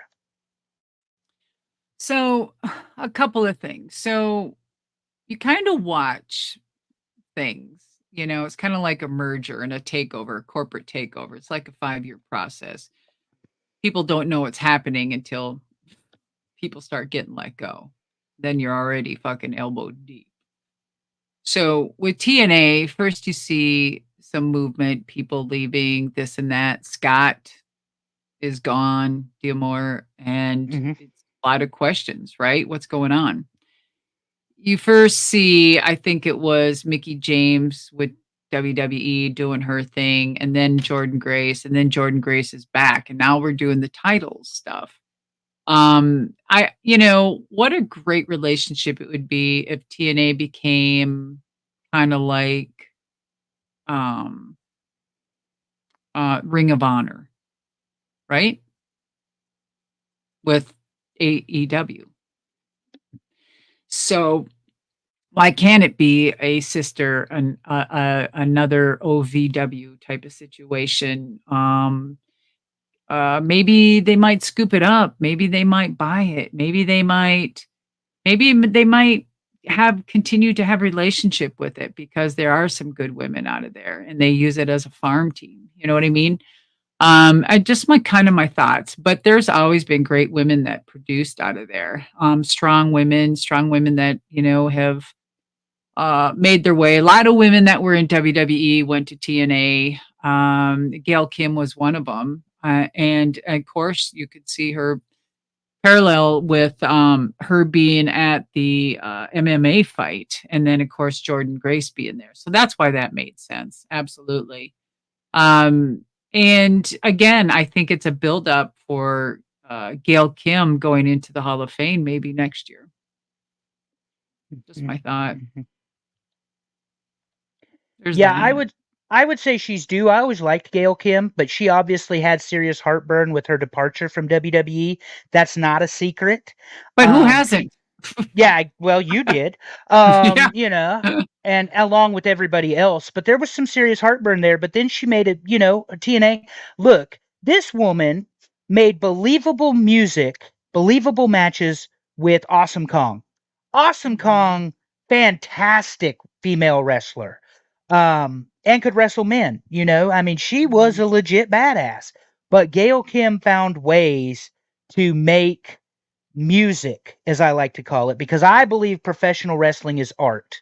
I don't have to speak Italian to appreciate opera. I don't have to understand Russian to appreciate Swan Lake. And when I've it's always good, wanted to Swan Lake. Oh my God. when it's good, it's good. When it's bad, it's bad, It's and you know the difference. But what hasn't been bad, ladies and gentlemen, 2 hours, 59 minutes with Madusa tonight. Jesus. 579 of you still watching. We love you. We mean it. Listen up. Got a couple announcements. First and foremost, this is One True Sport, where you will find Madusa's Paving the Way every other week. Now, sometimes we think maybe it'll be Tuesday most of the time, but Yeah. it could be other times. We're always going to do a primetime show. Evenings are best. Sorry you all missed Dark Side. Catch it on the flip side. Secondly, don't forget to watch it and bring your questions to our next event. We're calling it Trash Talk.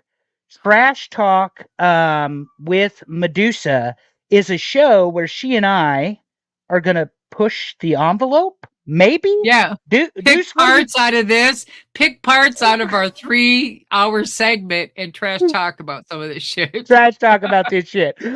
But seriously, we're gonna be a little more edgy. I'd say edgy, but just opinionated. This has been a show where we gave a format and all this stuff. We're gonna send out social media. We're gonna ask for questions. We're certainly gonna ask for participation. Yeah. And then of Yeah. course Medusa's got 5-minute Mondays, which we're gonna start with, soon. Mm-hmm. But none of this happens without the team. Thank you to Paul Bromwell, Marcus D'Angelo, Dominic D'Angelo. Technical Yes. ability, support, emotional. Thank you very much for believing that me and Deuce could do this together. You know, even if I am a level 5 bitch to you boys sometimes, I love you and appreciate it. Also, want to thank our group chat, here. You guys have been awesome. And I see D'Angelo Brown. I see you, my man. He says, wish Tessa Blanchard was in WWE. Well, guess what Madusa and I are going to Ooh. talk about on Trash Talk next week? Tessa Blanchard. Tessa Blanchard is one of our key points we were talking about the other day. Yep, Absolutely love this woman. Love her. One of our key points, and to Medusa's point, on One True Sport, 7 o'clock Eastern, we are putting on a show called Heat Seeker. Tully Blanchard will be joining One True Sport. How apropos. And if you haven't listened enough to Madusa, and I'm about to turn this over to her to let her get her stuff in. If you haven't heard enough about Madusa, she is on Busted Open tomorrow, from what I understand. Yes, I am. Yep, 11 a.m. 11 a.m. I'll be on Busted Open. That's so right. Madusa will be on Busted Open. Arn was just on Busted Open. The One True Sport brand is well represented. Madusa, the brand, is well represented.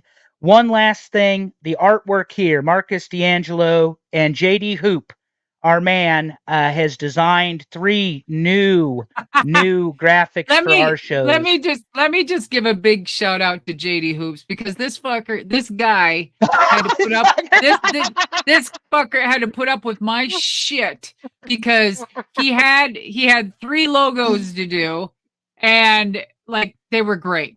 And I'm like, okay, can we tweak it? No, can we add this color? Can we do that? And then, okay, they send it all back. I'm like, okay, let's redo that. Let's try this, and this. Okay, it comes back. Looks great. Can we do that again? And I'm like, oh my God, finally, I had a vision. And he was so patient. Of course, I didn't hear it because Big Red here was my fucking middleman, and I could only imagine what he was saying.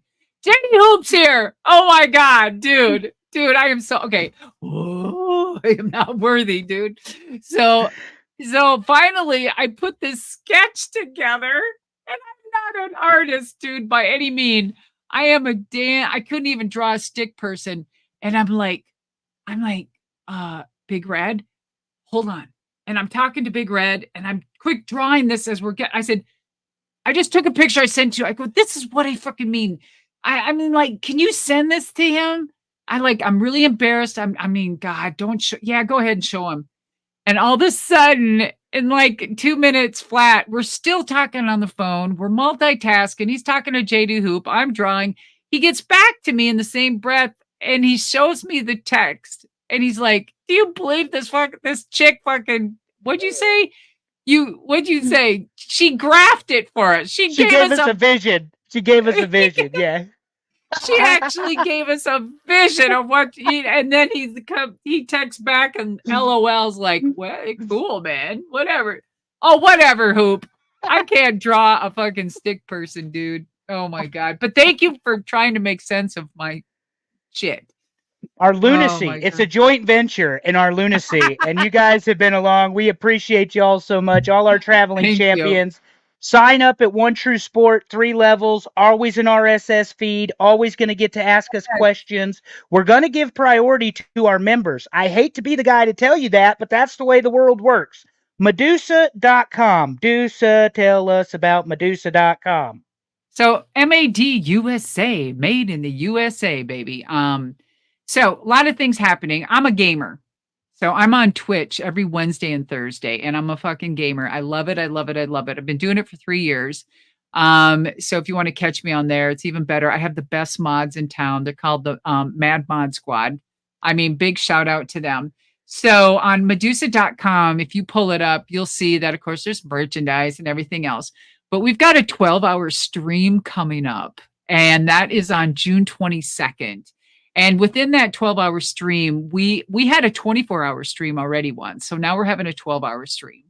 And within that, we have really cool things that we're doing. So we're having workout mornings with Deuce. We have marriage, love and marriage.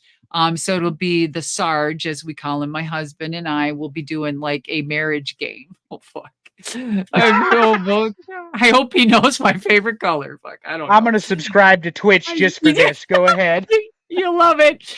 And so all of this is going to be live for 12 hours. It's going to be so good. And then another part is like grooming with Daisy. So I'm a master groomer. I groom show dogs and all of that shit. And so I'll be grooming my dog live and giving tips about grooming and how to clip their nails. And I was anyway, we're going to be all over the place. And kind of like our personalities, Big Red. And so we on this, if you go to Madusa.com, you'll see all the details. On this, there's a live auction of Madusa ring-worn gear. Yeah, I am pulling out some stuff like you would not believe. Because I had like 2 or 3 outfits. I am putting up for the first time ever, and it was hard to, but I've got the ones that I'll never ever part from. But I'm putting up my Alundra Blaze outfit that I wore with Bull Nakano, the iconic throughout my whole career. Nice. And oh yeah, dude. I mean, and so it's real live bidding, and you can see all the bidding happening, and it's freaking on point. So you'll see all of that at Madusa.com. A great website from web designers. His name is Bill. He's been with me since day one. Great website designer. So if you're looking for him, you'll see his information on there. And I cannot say enough of great fun things during that Twitch on June 22nd on that. Everything will be live on my YouTube, on Twitch, and on Facebook. So you'll be able to have and watch it on all 3 platforms, but there's only one place to bid, and that's on the website. So there's that. Also, I'll be on Busted Open Radio tomorrow. Don't forget, 11 a.m. I'm sure there'll be a lot of questions there after the second. Oh, is anybody watching the episode on who killed WCW right now? Anyway. No, ma'am. They're watching us. Okay. They got it in the DVR. Don't worry about it. Okay. Whatever. So yeah, a lot of good things happening. And I want to give a big shout out to Marcus, my social media guy. So he gets the weirdest texts from me. They could be late, they'd be early. Dude, what is this? Look, I got a lot of people that have fake accounts. Get on this right now. He puts up my shit. Thank you so much. And his brother Dom. Thank you for giving us this chance. We're just, we are building a fun and interactive, supportive community. And because of One True Sport is for wrestling fans by fans. And I mean, I think we're onto something good. So yeah. I agree. Yep. And it's going to be great working with Big Red here, because I mean, this went well. So, I mean, I yeah, think and so. what a great partnership. I think your internet sucks. You've been going in and out all fucking night, so you better up your internet and pay more because I will, yeah, that's it. That's where your fee is gonna go. I'm talking to you, Big Red. You've been It's freezing maxed all night. out. It's maxed It out, is. honey. I can't do any more with it. Oh, hell. Golly. Do I have damn, where do you live? What kind of damn internet you need to call Elon. Get fucking satellite or something. I don't know. I I need the damn fiber, and I've got the cable, and I've got a terabyte, and it's Oh, bullshit, I promise. really? I waited 10 years. I waited 10 years for fiber for AT&T, and they didn't deliver. So the shitternet, as my girl Allison Faye calls it, she's in the Shitternet. chat. It is absolutely a thing on every show I do. But the good news is you get to do Really? more. You're supposed to do more of the talking than me anyway. So hopefully everybody doesn't see my freezy ass. Well, Uh, listen, Big Red, you're pretty good. You're pretty good hot-winded. So when you're rolling, buddy. I just, I'm can't cut rolling. you out. And Yep. I have never been without words. I'm telling you, never been Oh, speechless. wait. Eddie's got a question here. Xbox or PS? Well, okay. So I'm using a PC. Oh, there you go. I'm not on Xbox. My husband games Call of Duty on Xbox. So he's the Xbox freak. I'm the PC here. Yeah, yeah, There you yeah. go. Yeah. All right, There, guys. Again, thanks for a great night. And we are gonna come at you every week. Next week is trash talk, and we got trash some trash talk. to talk about. I'm excited. Listen, guys, you like what you see, message us, subscribe, like, share, tell your friends about the newest podcast on One True Sport and the newest podcast platform, One True Sport, OneTrueSport.com. Thank you all so much. Madusa, a pleasure. Good night, everybody.